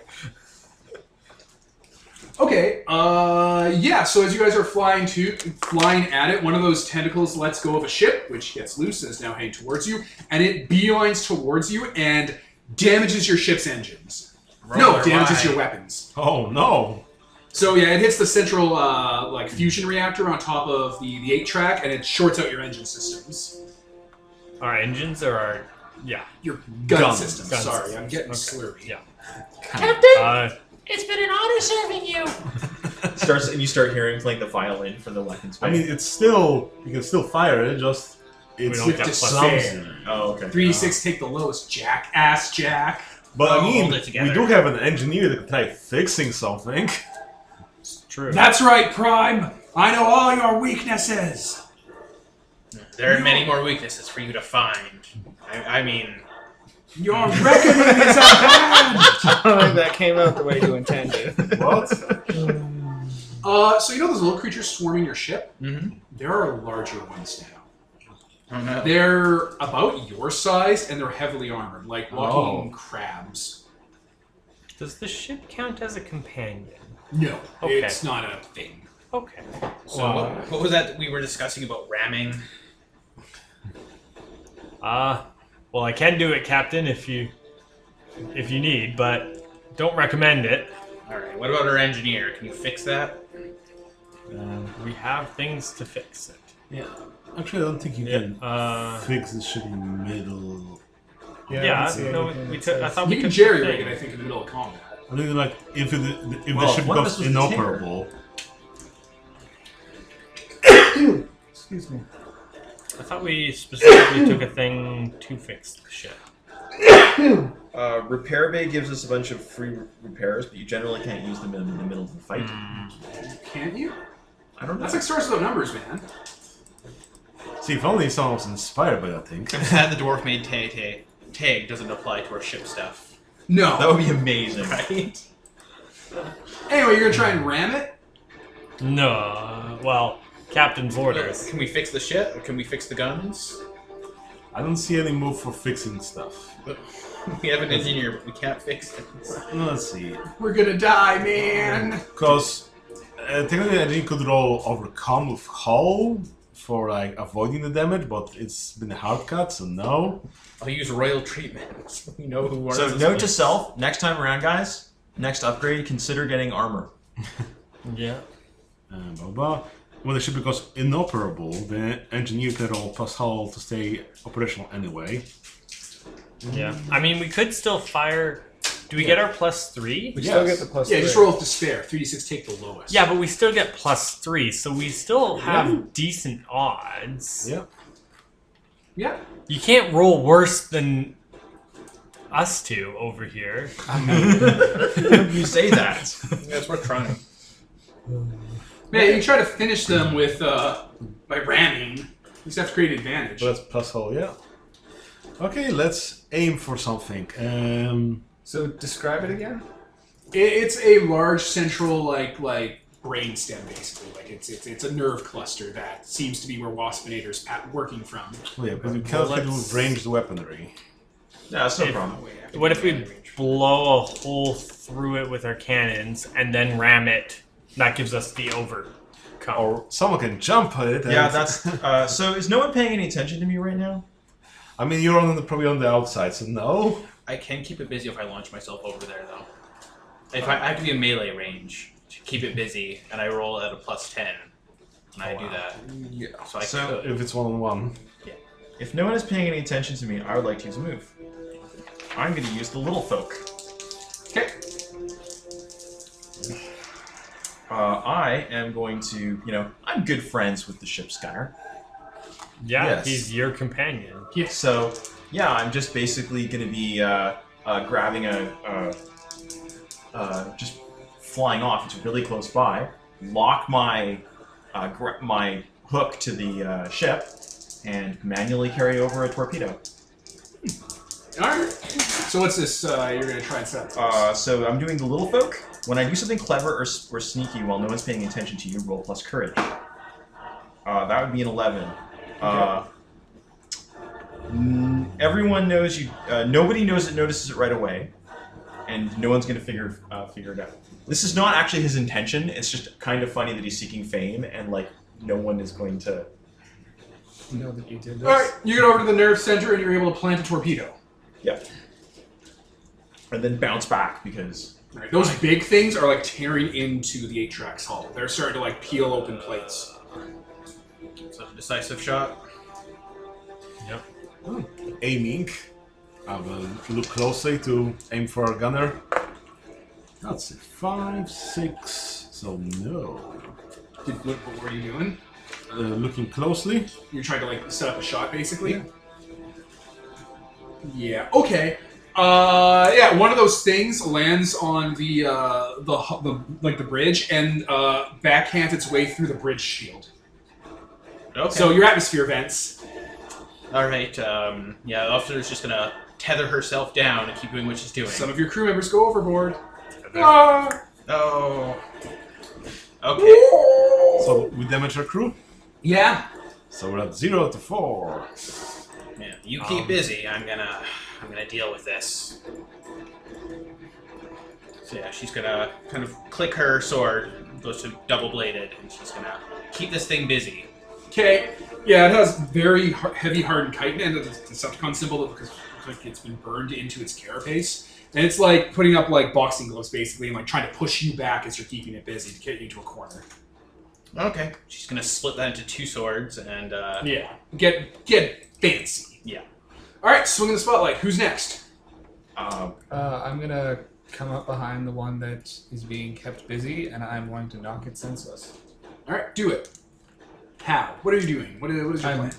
hitting it with a girder. So you're going to try and finish it? Yeah. Does your keeping it busy, it gives you advantage, right? Because you're permanent keeping it busy? yeah. Okay.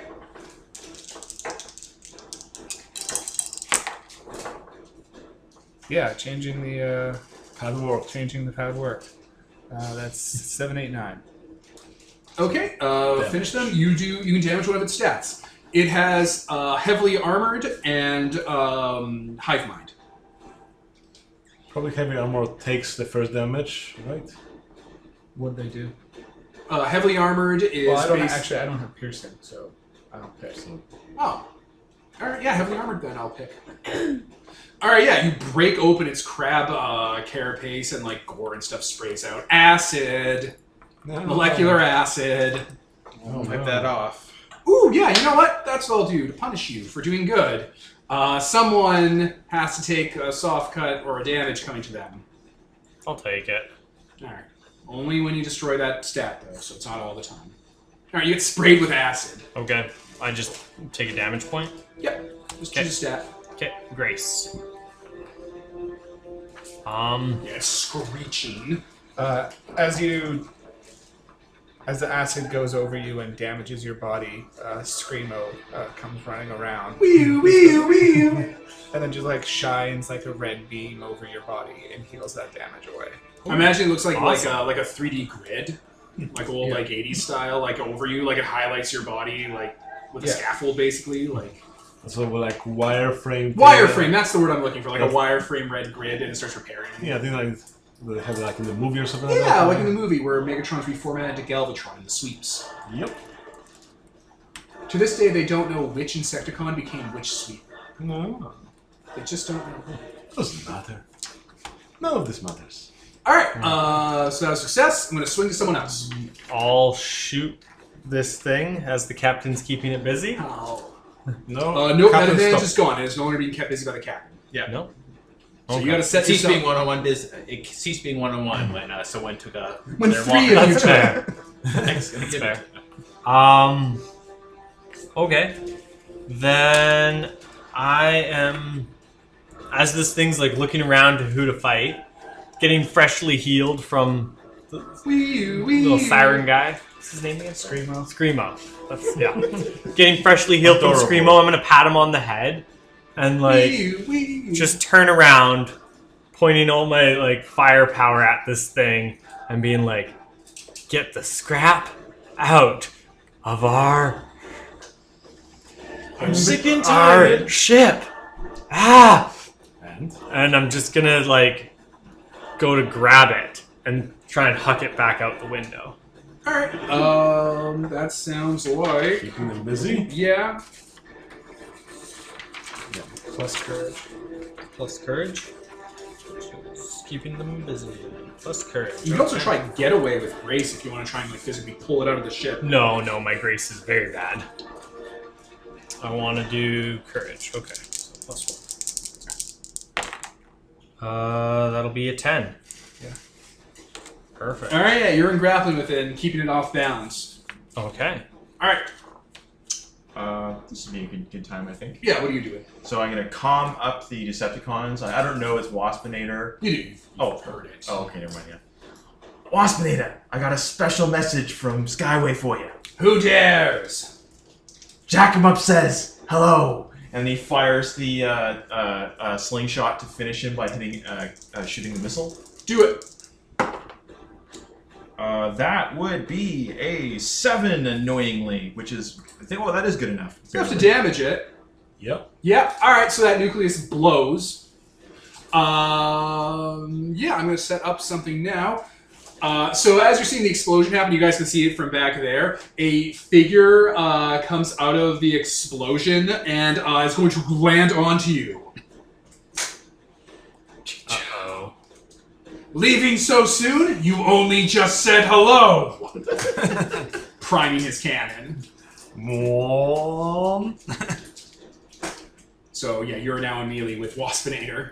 Oh, that sounds good. I'll leave you in that danger to stew about that. As he says that and lands charge, you can hear his T-cog shift and his alternator kick in, and all that organic material clamps up over him, and he looks like a much larger, angrier, 6-armed, carapaced creature with various like cerebral tubes and organic machine guns built into him, like a hive tyrant, like a tyrannid hive tyrant, because that's what his alt form is. No. Still has a Decepticon symbol around the chest piece. If it was a toy, that would stay the same in other formulas and when like it peeled open. Yeah. Gotta think of how to market it. Right? Alright, swing it around to someone else. So I do have to point out that you've destroyed the eye stat, which is great. And because you've done that, something just triggers. Space returns as that chameleon cloak kicks back in. So now you can't see where anything's coming from.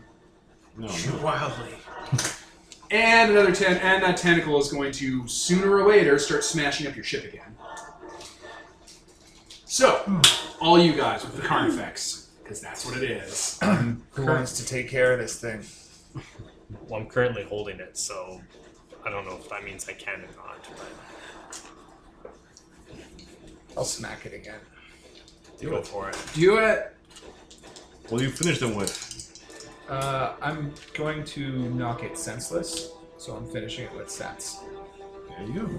Yeah, my highest stat is wisdom, so if I try to finish them, it's forging a bond. I don't think that works with a hive mind monster. 8. Damage. There you go, you kill it. KO. Yeah, like, you hit it with another girder, yeah, you bash it to death. It ceases to be alive. Alright, who's next?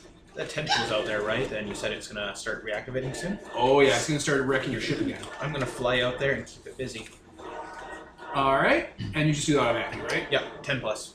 Okay, so you're just like needling at it? Yeah. As long as it's a singular enemy. It is. While you keep that busy, I'm going to try and finish it. I have my gun, which is a ranged weapon. I have 3 ammo, so I can use that. And then I get one of my spells from my items. So I can either double its effect, I can add area, I can add dangerous, or I can add piercing or trap. What do you guys think would be best? Piercing? No, wait, it only has 1 stat, doesn't it? Probably. These are set piece stats. So not area. Not area, Not dangerous. not dangerous. Which is just area, but spicy. I don't know if it's worth a few to use that Okay, ability. then yeah, I'll save it. I'm just gonna shoot it regularly then. Shoot. Shoot at it! Shoot her! Okay, gonna try and finish it. And I'm finishing with disabling or knocking out, so it adds sense. Yep. So that's 5, 6, 7, 8. Damage. Alright, and that was the tentacle? Yeah. Yeah, you like tear it apart. It is no longer functional. Perfect. Okay. And that was 7 plus? Yep. That was an 8. Alright, you two together have torn out that tentacle. What's next, guys? What's The last stat it has is the briny depths. You have to basically destroy its ability to submerge. I could. Yeah. Depth charge. You want to do a cut to the fight that's going on in the Oh yeah, surface? and there's still you dealing with the Oh, Waspinator. yeah, let's come back to Waspinator, who's his own dude here. Where Okay, are yeah, you so they're on the They're surface on the of the top of the track. ship. So, yeah, Waspinator in his alt form, which I linked in there so you guys can see if you've forgotten. Yeah, just approaches and That's terrifying. he's going to start carving into you. It's been too long since I've tasted Autobot fluid on my weapons. Yeah, you're looking a little bit. You look a little bit more buggy than usual there, Waspinator. My power is supreme here. Your kind left me to die on that vessel, and I made myself perfect. Well, let's try that again. Why don't you just hang out somewhere else? I'm going to try and do a quickly form into crane mode and lock onto him and slam him around all the way around. So Pay a price. Oh yeah, he's one of these threat guys. to the world. He is a threat to the world. He's the boss. Pay a price, and it has to make sense. How about some food? Wheatgrass bog mini bond. Bong. Wheatgrass bong mini bond. Yeah, let's go for sense. I'll damage my sense. He shoots you a bit. Yeah, this is also kind of a terrible. You got some in my eye. He doesn't shoot me, but like the force of his cannon like blinds out my optics or something. There you go. Wash them out. So flip him around and slam him into the wall, and that would be a 10. And he's bigger than me, isn't he? He is bigger than you. Oh, excellent. He's Megatron sized.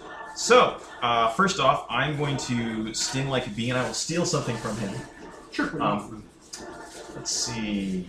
I think he has has he kept track of any Autobots? We can maybe define this later at some point. Sure. Something useful and lots of Sure. money. And also, I'm going to hold him back. So you just have him in a grapple? Yeah, basically his gun has been completely grabbed by his thing and he's locked onto the hull with me. Unhand me, worm! Oh yeah, get right on there. Okay. Yeah. Alright. Let's pivot away from that to you guys. Well, let's start tracking this thing, see where it went. So we're going to look closer to try to find this place. Well, this whole Leviathan. Are we still just I'm inside gonna of it? aid you. Oh, you're still inside. Okay. It's just like the meat gets to like shift and move and stuff. So, 10 plus. Alright, yeah, you're able to kind of like change your sensors. You scan for thermal signatures. Luckily, those carbon-based, forms You can. lock onto the mineral deposits in its skeleton. Aha. That was a Star Trek Voyager reference. Ah. They did a skeletal lock-on teleport at one point in the episode. It's like, but wouldn't that? And then Jane was like, well, wouldn't that teleport away all their bones? And Blonde's like, no, I barely need any of those bones. Or it's like, won't that teleport away all our bones? And Blonde's like, no, not our bones. Well, it seems its skull is that way. All right, you've Okay. set up an advantage. So, how's Kilmo? Fire the guns. Mega gun. Yeah. Mega Blaster. Mega Blaster. Mega Blaster is prepared to end the enemy with extreme prejudice. 3-6 take to lowest. Oh, wonderful. There it is. Two lowest. That would be a... plus 3. Oh, that would be a 7. Ah! Two lowest plus 3. Yep. 7? Area and piercing. So, Yeah, Area, you're able to destroy piercing, the and briny burning. depths. no, we didn't activate So that. you destroy its chameleon camouflage and mortally wound this Leviathan, Oh, yeah, we go. blowing a hole through its side. Nice. There, open space. Now we can leave if we need to. When we choose to. Once everything's done. Yeah, on top of the ship, you guys are still locked in Mortal Kombat. Can we see that this is going on? Yeah, if you want, Teletran can show you a video feed of outside the ship. Sure. Looks I'll awesome. kinda Where's Jack him up? try and walk back out with my walking stick So just meandering over towards where this is going on. Go get him.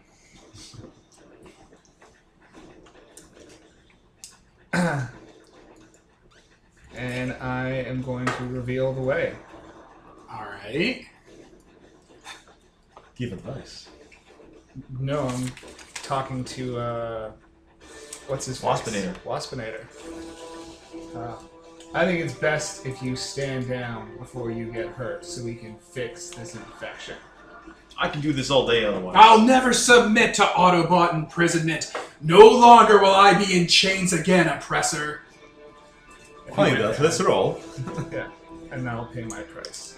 Yeah, pay your goddamn prices. What did you pay?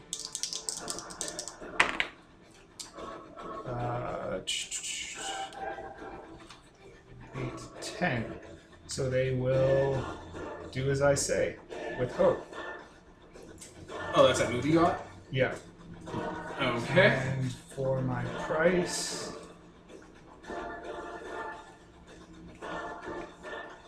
You can damage something of yours. Yeah. Courage, because it took all you got. Sure, let's go with that. Okay. Alright, so you want him to stand down? Yeah. I'll not submit myself to your imprisonment. In this conflict, I will allow your shipmate to live. That's a good one, Chucklebolts. I will be your guest of honor. He's gonna stand down. He's just not gonna let you put a goddamn collar on him. Yeah. All right, so so I'm gonna use. He's also looking up at the dying Leviathan, and several of those other vessels that were inside are starting to move towards your ship. They're full of those creatures you guys were just fighting. So you want I should let this guy go or what? Oh, I think you should sucker punch him. Well, I mean, what would be the point in that? I mean, that would be dishonorable, and I am a valuable slam. What are you gonna do? Flip him. I'm gonna release, hold him back. So at any point, I can remove the thing to slam them into something hard, like the ship, doing a point of damage to them, and we have advantage for the next finish them. Sure. Yeah, you'll end up damage. Roll. There is no roll. There's a roll. Good. You take out his. You take out his. It's not even a move. I've already done it. Carapace. Okay. Yeah. Like as you crack and damage him. How many stats does he have? 3. Yo, little help you in the like hall. you know them. One is Decepticon Megalomaniac Experiment. One is Carnifex Carapace. And the other one is, I think rolling a 10 plus to take him out wouldn't be the super coolest thing to do this session, so this is here to soak that up once. So tough as nails. As long as that That's stat's fair there, you can't just 10 plus him. You have to take that stat out. Tough as nails. I was thinking about on the plus, like, what would I call it? That's exactly what I'd call it. I didn't think it'd be really cool if you just one-shotted him once, so this stat's here saw him being 10 plus. See, that's something we should, recommend to know. Recommended to know, yeah. I mean, it already exists in the system. Yeah, I'm just being very upfront to you. So, all right. So let's see. That wasn't actually a move. That was just me. Alright, as long as it wasn't a move, because then you have to pay a fucking price. I'll pay another price, Finish him. and I'm gonna use as he goes to turn his gun towards me. I mean, he was going to stand down because you fucking asked him to, and he was going to leave. Yep. Because you used your move and you got your Oh, reward. okay, that's fine then. That's. I mean, but you just immediately said I should sucker punch him. Yeah, So- I think we should take him out. Oh, okay. Not letting a Decepticon walk away. Yeah, I'm all about that. So breakers. I am going to pay a price basically as he turns his gun towards me because I'm assuming he's a Decepticon. He was going to probably do that anyway. I'm going to shoot. This isn't stars without numbers, Tyler. Fuck. We didn't make any promises to him. I said I think you should stand down before you get hurt. It was He said you won't implied. put any chains on me, and then we hit him. And I'm gonna. Captain, fucking irresponsible Captain Tyler here. Because my agenda is to keep your words in all things and punish the liars and oath breakers. We didn't lie or break an oath. You're breaking an oath, I'm telling. No. We didn't break an oath. We broke an oath. So I will burn a point from my point from my slingshot as he aims his cannon, and it is going to knock it away. And then I'm gonna run forward. Nope. Doink. And I'll hit him with the bat in the head. Alright. That would be a 13. Okay, cool. You can only do 1 point of damage to him. Yeah. You take Is that it piercing? stat away. I wish. No, it's just. Oh, good. I'll choose for you to hit his Decepticon Megalomaniac experiment. Okay. Nah! So yeah, boop! You bash him in the skull, and he kind of stumbles back. Like his optics and his Tron lines like flickering and stuff. He'll alternate out of his alt mode into his normal mode. I'm not gonna call it robot mode. That doesn't make sense. He might just decide to stand down as an oh, this is not going well too. He might. He won't. All right, so I'm going to serve up a spotlight to you while you guys are dealing with Waspinator. Those ships are getting real close, and there's 3 of them. And they're full of those things you were fighting on the bridge. Well, let's aim on Give all me of an them. advantage, and I'll. You're not the gunner of this ship. Yeah, but I do have a ranged weapon. And they're big. And Yeah. there's They're 3 not- of them. Yeah. Yeah. This is like narrative first thing. Like, sure, you have a gun, but those are Yeah. warships. Can your gun handle warships? It's fair. And also, we've got people outside floating around in space, and we should probably deal Oh with my them. God. Surely one of the bridge crew will save us! Oh, that's terrible. Oh, surely. Yes? Oh, I just looked at a combo. Never mind. Okay. But we killed, like, the head one, though, right? Oh yeah, this Like, animal's dying. So now you It's becoming a have corpse. a small group of them or something like that. Okay, well, I'm going to look closely to aim on all of them. That's a 4 or 5. Nope. I mean, 5? cross-sight. Yep. Yes! Those were only decoys. Alright. Waspinator, after you doink him, and you're like, you've hit him and you're gonna like move out of range, grabs you by the back of the head, in robot mode, primes his cannon, and shoots up, shooting you up away from the ship. Like on the back of a laser. He Yeah. separates you, and he turns. What was that, old bot?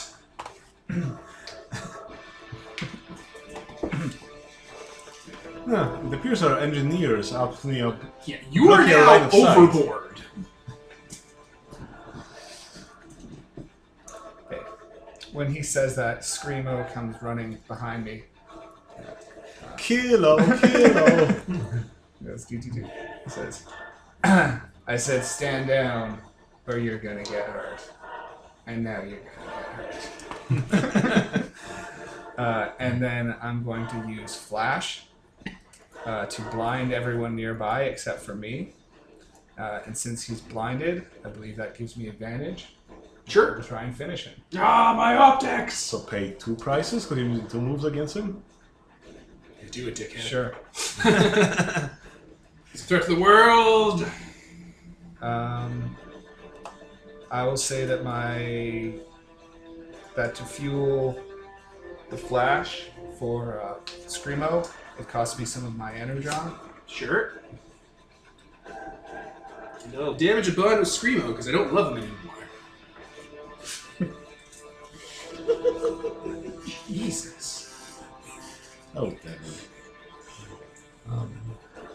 So I'm going to do that twice. I'm going to expend 2 Energon. Alright, blow through your fuel. Yeah, he's stumbling backwards, yelling. Curses. Nope, that's a 6. Ah! He starts firing wildly, and he's going to damage Screamo, No. Screamo! which there are rules for because you're the lantern. Yeah, so Screamo gets... He Hard chat or soft cut? oh hard. Ah. I'm hitting you assholes as hard as I can. There's no need to be soft. This is the fucking horizon.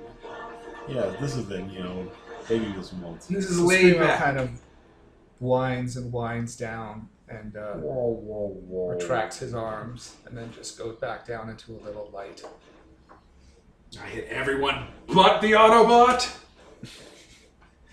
You're gonna pay for that. Fear not, I'll take the price out of your hide. You guys back at the bridge. Okay, I think we need to reposition our ship so we won't shoot through our engineer as we're shooting into those ships. Yeah, he's in the area. Yeah. And getting finished by that is like it obliterates them. You'd wreck him real good. It's a little corpsey in this rough area. We should. Also, your crew gather member everyone knows. else. Oh, right. Yes. So, There are hostages. Rover, why don't you reposition us so we can flank those incoming ships? I also probably need some help. I'll reposition us and then Captain go out and help you. Okay, I'm gonna go down there on my hover jet. Right, Making up a on your jet throne. sound as I, Oh my god.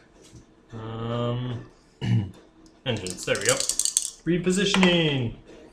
That'll be a 5. Gosh darn. Wait, don't we? No, we don't have any bonus Yeah. engines. Nope. Our engines are garbage. Hard cut. He walks up to you. He picks you up Join your friend. and just hurls you No. off the ship. Breaking the You tether, can. I assume? Pardon? Breaking the tether, I assume. Oh yeah. Yeah, the tether rips out of its moor and it just kind of whips behind you in space, just like Silverbolt. It looks like they are maneuvers have, jostled Ambulon and...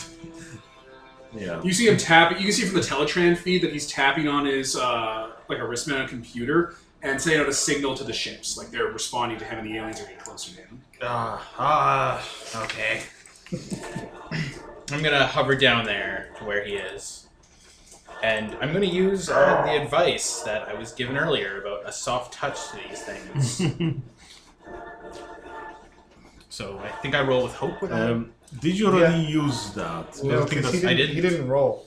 Didn't even. I wouldn't have even needed to, because anyone who's below me, I can just talk sense to. Oh, You're the heir, you piece of shit. Yeah. I don't know how good that playbook is. The heir and the squire are like the deadliest playbooks in the game. Alright. So yeah, I want to talk to him. You arrive on scene. Yeah. What are you gonna say? It's role played out before we do moves and whatnot. So you can arrive on scene and say, "Tell me, Look, Waspinator. Prime, my nemesis." She has to, take a moment for herself. Be like, mine. I'm your nemesis. Oh, okay. Who are you even? I understand we've both been through a lot since we left Cybertron, and there would be no point in us locking you away in our ship and keeping you there like an artifact. You will not lock me away, and much has transpired since our war began. You've destroyed our planet with your pointless resistance and refusal to accept the new order. My war will have brought order to this place. It would have brought a solution to the Cybertron's decline. Now I know you're saying a lot of things that you're going to come to regret. But for the moment, you need to understand that I understand what you've been through.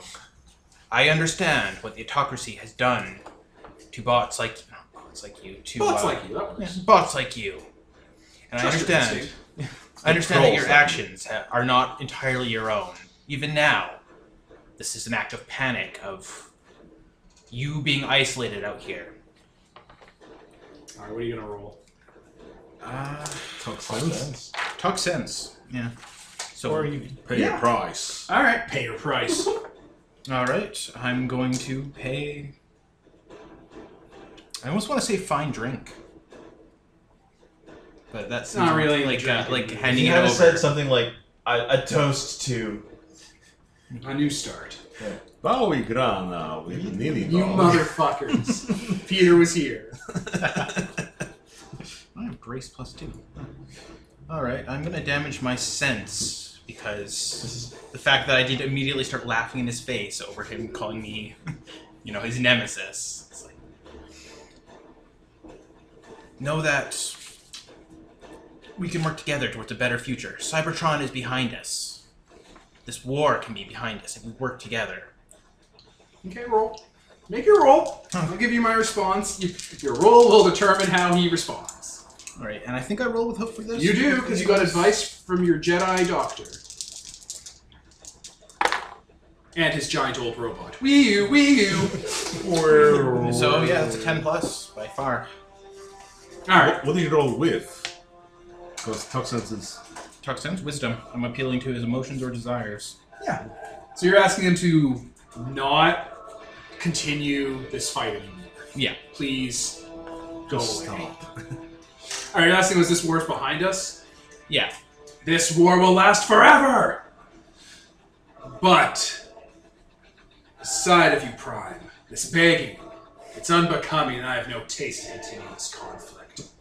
Take your garbage scowl of an arc to the furthest corners of this galaxy. Find a new home for your pathetic Autobot hate.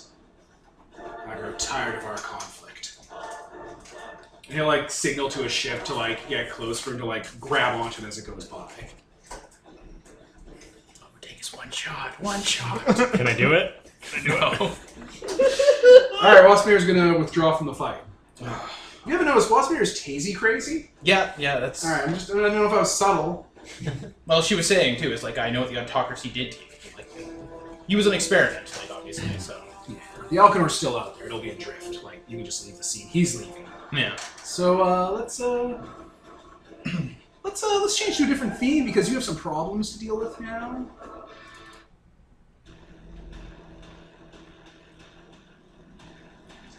So, yeah, the aliens leave. Will include those 3 ships that are coming our way? Yeah, they leave. Okay. Any living alien is left. So you're in a giant spaceborne corpse with your crew spread out and your ship damaged. So floating around in space. Yeah. Do we? Yeah, can I see the? I can still see the ship. For now, yeah. I'm going to Just like Silverbolt could still see Cybertron for a while. Well, I I'm assume. going I'm to just spinning create around, you a know. rainbow bridge of light between me and the ship. Hey! And walk back across it. The bridge power came up. Question. If it doesn't like if your light is damaged, It can't leave lantern form, but bend light actually doesn't. I just command the light to do as I say. I use a spell from my list. Spell. Okay. Yeah. All right. Oh shit! It's a space bridge. Yeah, space bridge. Like it's the Bifrost. It's a I understand. So yeah, all the you verbiage. and Screamo. I think Screamo was still on the ship. Whatever. Yeah, he was Screamo hunkered looks down. up. You do your thing. Like you communicate to him, and all of a sudden, like a Bifrost like cylinder, like covers you, and boom, you're on the ship.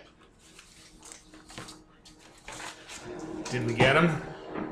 So am I anywhere Oh, near I'm this still space? down there. Oh god! Oh, you're wait, in you the were middle at of the space, Yeah. just going around like in gravity. In a way, in that he's still alive and out there. I'd like to try a few things. Sure. Let's see. First off, am I in comm range? Yeah. Yo, Boilermaker. I know the Supposed chef. to be Boilermaker. That would, yeah. He's the. Who is he even? He is the ship's cook. What does and he look he is- like? What's his he is- personality? His personality is he is a hipster. He makes fine brews out of the energon. He used to be a. He sounds like a dwarven brewmaster to me. Close enough. That sounds like an Ian Oh, thing. Poopa. You know, He's a making halfling brews, cook, making but we don't really candles. eat. So Yes, You make do. one You batch eat of candles. Oil and You're energon. very nice. yeah, You should that drink was the water. equivalent. Oh, so. I can, yes. He's a halfling cook. They were nice candles. Act like a little fucking Boston garbage person who makes booze. The ringing of the bell commands. Yeah? Yeah, I'm kind of flying through space. The dangerous part's over. You think you can take the shuttle up here and pick me up before I drift out of range? Yeah, I could do that. Let me finish this pot here first. That Boston accent is pitch perfect. Not even gonna Wicked try piece it. of accent. Not even gonna try it. You sound like a real masshole. More people would be willing to play your NPCs if you didn't give them ridiculous accents. You can do a New York one instead. This effect can be from any major. Ridiculous. Yeah, no. I'll finish the pot and then I'll be right over. Yeah. If you wanted to do like a superior Oregon style, like hipster, like that. Okay, I'll get right on But that not because South that's what I Oregon, wanted just to North do. Oregon, specifically. Look, just ignore Mark and do a good voice. There we go. Well, Oh, the doing a shade. French Canadian voice. yeah, Boilermaker will make his way slowly through the kitchen, finishing out. Like, you see him stirring some stuff, fiddling with a few odd things Oh, here half and an hour. there. Like, pours himself a big cup of energon for the road, screws it on, goes, grabs a few extra things. Just picture it being like the Voyager kitchen where the windows are there, so you can just see him floating out there further away. You're doing a Needix now or something like that. He's already looked Look at at it. Like, navigation. you're inside of this whale. You can't float that far away from the ship.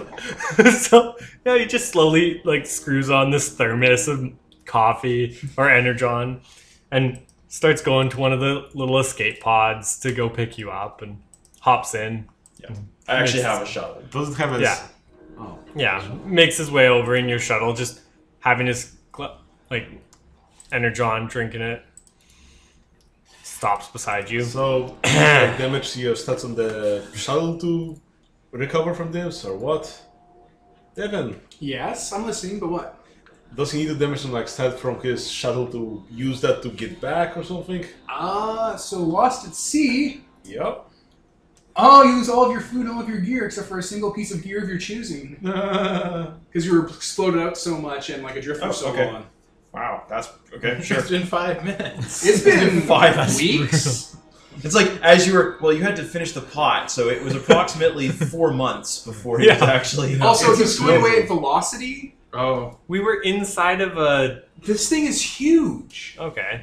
I can fly. Well, then stop dicking around and go get him. But, the cook's already on his way. And I mean, he people didn't closer. closer. yeah, he didn't ask me, so, Look, you've already done survival montage where you set the scene where you get rescued by talking to the chef. I'm hitting you with the waterlogged threat where you lose most of your gear from the violent decoupling from the ship that just happened. Pick a piece of gear to keep. Welcome to the Kraken set piece. We never get overboard. We've done this 3 times. No one ever went overboard. I went overboard last time. Yeah. No one remembers. Jesus. Wow, Devin. And the rescue is, you get brought back. So, is your scooter thing a part of your gear list, or is it a companion? The ship? Companions don't count as gear for the purpose of losing all your gear. Yeah, the Yes. The shuttle is a companion. Making sure it's not the gear that you've lost. Yeah, Well, you no, can't, it's you can't over lose your there. weapons or vehicles, by the way. He also couldn't lose his gear because it was over there on the ship. Like him getting thrown into space didn't all of a sudden, like Sonic or Mario hitting a spike, cause his coin and rings across space and time that he owned to fly away. Specifically with the Forge ability, you can never lose your weapons or vehicles. Oh shit, that's a dwarven power, ain't it? Yep. That means that if you get your weapon forged by dwarven smiths, it's like Mjolnir, and you can call them to you. Yep. You can never lose them. Basically, so yeah, don't worry about losing those. There you go. Is there everything else? So I just keep one other thing. Yeah. Get bent. You get those back over time. Anyway, you guys should probably collect your crew before they get lost in space forever. Yeah, that was another thing about launching the. I assume as he, like, picks you up, Boilermaker's just like, I guess you want me to go and get the others, too. Yeah, if you would mind. Kind of, as he's like, as you're getting in there, he looks at his thermos full of coffee, and he looks at his cup, and I got enough, fine. Keeps going, picking up the rest of the crew. Skyway's gonna just walk out there with a big butterfly net. Because you can fly again. Just scoop, scoop, scoop.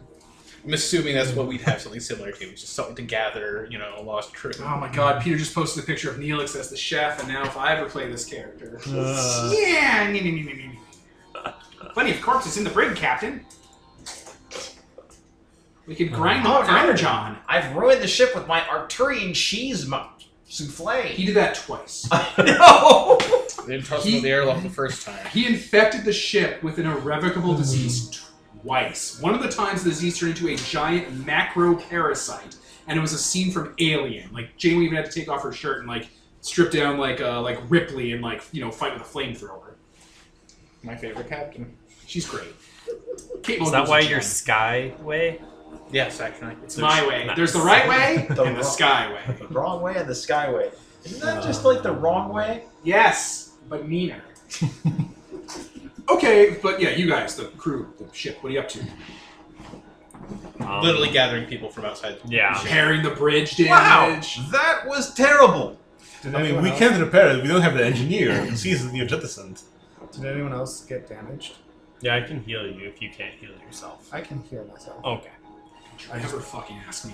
No, I guess Whoa! my grace is damaged. I mean, we could just have not some, my grace. fill our bellies. And Well, so I on. could have, except for the fact that literally everything I was Someone carrying could was share launched some into food with space. She has mild sensory damage. Sense damage. Whichever. But if we're gonna fill our bellies, then Yeah, if we're gonna fill our bellies, that works. I'm gonna use a healing kit on myself. You know, when You don't we fill our have bellies, to. we get a spare heal for someone. Alright, because we share. Yes. Sharing is caring for the wounded. Alright, well, talk amongst yourselves while you're in the ship. Don't worry about managing the stat stuff. We're at the end of the session. I can't believe you let him get away. Yeah. There were more pressing matters at mind. Like him falling into space, everyone else falling into space, the fate of everyone on that planet, the other Decepticons that are probably out there. Letting one go for this time, showing mercy just once, isn't going to harm anything. Is Alchemor still there? The Alchemor is still there. Well, we go see what's left of Yeah. Scavenge it. see if there's any Autobots remaining. There may be others in Stasis. stasis. That's the word. Yes. Oh yeah. Hey, look what I found this. There's one thing I managed to get. I think it's one like a Minicon PDA. Yeah, like his data, like a data pad or something. Yeah, like a data pad. It's a Minicon. That's the Decepticon. It's to stab you. Yeah, one of my diagnostics units ripped this off Waspinator. Oh. Interesting. Looked important. Just gonna plug that in. Virus. I'm assuming you're going to salvage stuff from the Alchemor. Yes. Yeah. Alright, you're able to get like salvage material in your cargo bay. Someone could write that down. It's just a thing. That data device is a processing module from the Alchemor that Westfair was using as a personal computing device. Do we know if there's any? Because we picked up a bunch of these Leviathans on the long-range scan. The other ones are generations away. This one was ahead Okay. because it got into a fight with the Alchemor. Oh, okay. So there are still a bunch of these things coming. Yeah, but they're a long time. Yeah. I didn't know if it was like messing with our scanners and it was only one of them, or if there is actually more of them coming. Yeah, they're much further back. Oh, okay. This one was the threat that they were anticipating. So yeah, Waspinator's data module is fairly straightforward. It has the crew list that you guys had that was partially incomplete. They list Rampage. In this, he's listed as Protoform X. A few others. Depth Charge was the captain, along with a complement of Autobot elite soldiers, including someone from the Tyrus Accord, which is just one of the Magnuses. Other than that, there's limited crew files, including Waspinators. Anything of interest there? What do you want to know about him? Anything that's happened while he was imprisoned here that seems out of the ordinary, or Or his backstory? or his backstory?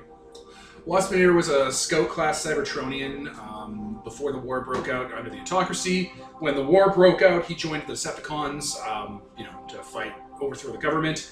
He was one of Shockwave's experiments. It was Project Dead Hand. The idea was to take Megatron's personality profile and override it on other more expendable soldiers so that Megatron could cheat death. Didn't work. No. Did make a lot of those guys crazy. On his personal files, after the Alchemor exploded, he was one of the only people left behind. That part of the Alchemor had a med bay and a CR chamber, and he was pretty badly damaged, so he basically jerry-rigged the CR chamber together and one of those creatures to modify his T-Cog enough that he could use them as an alt form. And a lot of it's just his ramblings. But the mystery of why he is all freaky and crazy is he butchered one of those creatures and skinned it and melded that into his new alt form. Terrifying. Which gave him connection to the hive mind they have. Bioassimilation kind of stuff. Is that something that's Pretender shell. Pretender shell. Okay, so that's the thing that Yeah. we do. Because he worked with Decepticon scientists, he knew enough about Pretender technology to kind of backwards engineer it. Because if there's one thing that did imprint on Waspinator and the other Dead Hand subjects, it was Megatron's tenacity and ambition. Oof. Okay. So he's just loose.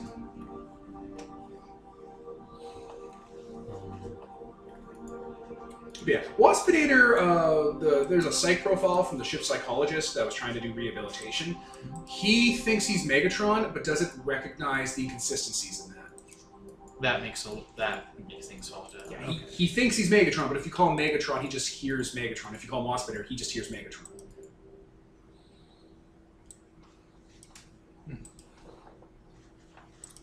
So do we manage to get the generation ship up and running in time then?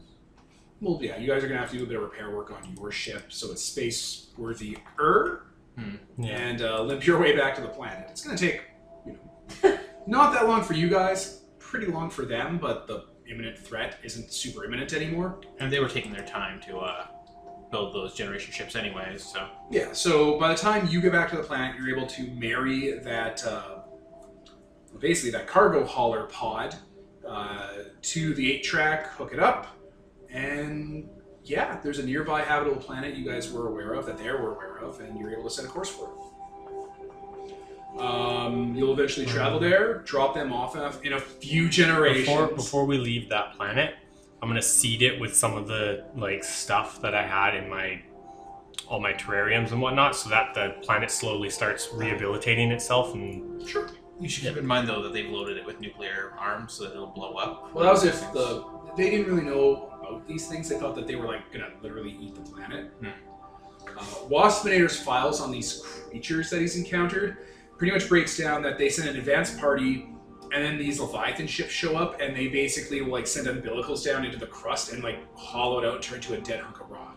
And they'll just absorb all the material, all the minerals, all the organic life, any usable elements or things from the planet itself, radiation, atmosphere, and they convert it into more biomass. They're Tyranids. It's a Tyranid hive fleet, guys. Doing Galactus. It's literally the Tyranids. That's literally how it works. Yeah. So whatever you send there will die sooner or later. I mean, well, eventually everything will. Yeah, eventually everything will. But I think the scale of this hive fleet reaching this planet is 1,000 years, maybe more. Yeah, but at least I like to leave things behind. That's what I do. I keep the planet going. Yeah, you can totally do that. Yeah. And yeah, you guys will marry that colony ship, drop it off at a nearby planet, literally just put it on the planet and leave, and head back into the blackest space. Yep. Where we'll be able to pick an episode for next week. So, there's the end of move for this game, which is slightly different. Because, we're doing a different thing now. Where are you? Is it a new content, or...? Yeah, it's like a... How did it go? Usually the Overlord sheet has the end of session move. I know that the handout for the thing has it, but... I'm looking at the handout. There's for the inverse fellowship handout? Yeah. Then it should have... Ending the game. Oh, you found it? 154. Here we are. End of session. You have reached the end of session. Answer me these questions. 3. Did you save and protect a community in need? Yep. Yes. Wait, this one had references to the Overlord. No. Whoa, no. Okay, did we thoroughly explore a new location? Yeah, I think so. Yeah. Did anyone find what they were seeking from our things we were looking for? I think that was pretty Peace? Or, what we were looking for? Your The Horizon seeking agenda. thing. Okay, so I was seeking peace, and I think that was a decently peaceful parting at the very least. Actually, Sure. point, yeah. I found new life forms and other things that we hadn't found before. That counts as something I was seeking. You did. Are you seeking new life forms? That's your agenda? Yeah, it's progress. It's seeking out things that can't be found back home, hoping to find just the thing you need to advance our research. but so I'm learning more about organic life, forwarding our, and now that we know a lot more after watching That hive fleet's Waspinator. fairly weird and complex. Yeah, and but- Waspinator with his pretender shell. Yeah, but like I can study it from there on, and And my agenda is you use kindness, diplomacy, and compromise whenever possible. You did compromise. And like the other stuff too, but the compromise was the big thing at the end there. The fame thing is more really up to you. I did engage. I did piss off Waspinator enough to get him into a straight fight. But You did. Yeah. Yeah. No, you've gotten the check. So what's the next one, Pete? Did we discover something new about the world or its people? I think so. It's got those leviathans. Yeah, that's a threat in this galaxy. That pod of space carnivore whales that use like krill and like remora feeder fish. There's whales that nebula. I mean, that's basically what they are. They're whales / sharks that have those tiny little fish on them, pilot fish that go ahead, find a thing, lead the sharks to it, the sharks eat it, and everything feasts in a feeding frenzy, and then they move on. Neat. Just a natural ecosystem of the galaxy. So, what do you want to do, guys? Yeah, you got 3 checks. I mean levels. refresh gear, we can heal stat, or I mean levels. So the thing with levels is if you keep taking them, you'll eventually max out super fast, which sounds awesome, but might like kill in the game a bit. Yeah. Feel free to take them. Don't not do it. But I'm just throwing that warning out for the middle and interim of the game. I think I once don't we, think there's a problem once we with get to early like game. level 3, we can start worrying about overtaking stuff. Well, we can take levels 1 time and give 2 people levels. Next session, take it 1 time, give 2 people I'm not too worried about levels. the early game part of things. I'm just saying for like the mid game, you might not want to, streamline yourself to level Yeah, 10 okay. before the mid. There's no point in taking the healing one, Yeah. so there's we no- can just scratch that right off. How, And If you do it I'm 3 not times, super concerned about one bit of gear. yeah, if you do it 3 times, that's 6 options, which is all of you guys. Yeah. And I the think ship. that's- Yeah, I think let's just raise everything level 2. Everyone goes level 2, including your ship. What's that? Because I don't level. The Horizon doesn't level. Really? Yeah. Respawn's level will increase. I don't know. No, but that's Response level is different from level. that's Yeah, for response levels location. for each location. I'm going to start mapping locations out that have communities in them, and they'll just exist, and they'll get weirder and more hostile the longer you're there. I'd love for ship upgrade, maybe armor, or whatever the modifier that gives the. I think the important thing to remember is everyone gained a level, so why don't we wrap up the recording? Oh yeah. So, I hope you all had fun. This is the first episode. As is tradition, we did the Kraken again. So we've done a Kraken in Transformers that was a Decepticon warp cannon in a sand sea. We did an actual Kraken in an actual sea on an actual boat. And we've done a Tyrannid Leviathan where you were inside it having to fight it. So we have done 3 very distinct Krakens. I wonder what the 4th one will be when it's Earth and XCOM. So, I was Devin, Tyler? Ian. Kevin? Peter. Mark. and this is sponsored by Nobody. Signing off. Thank you.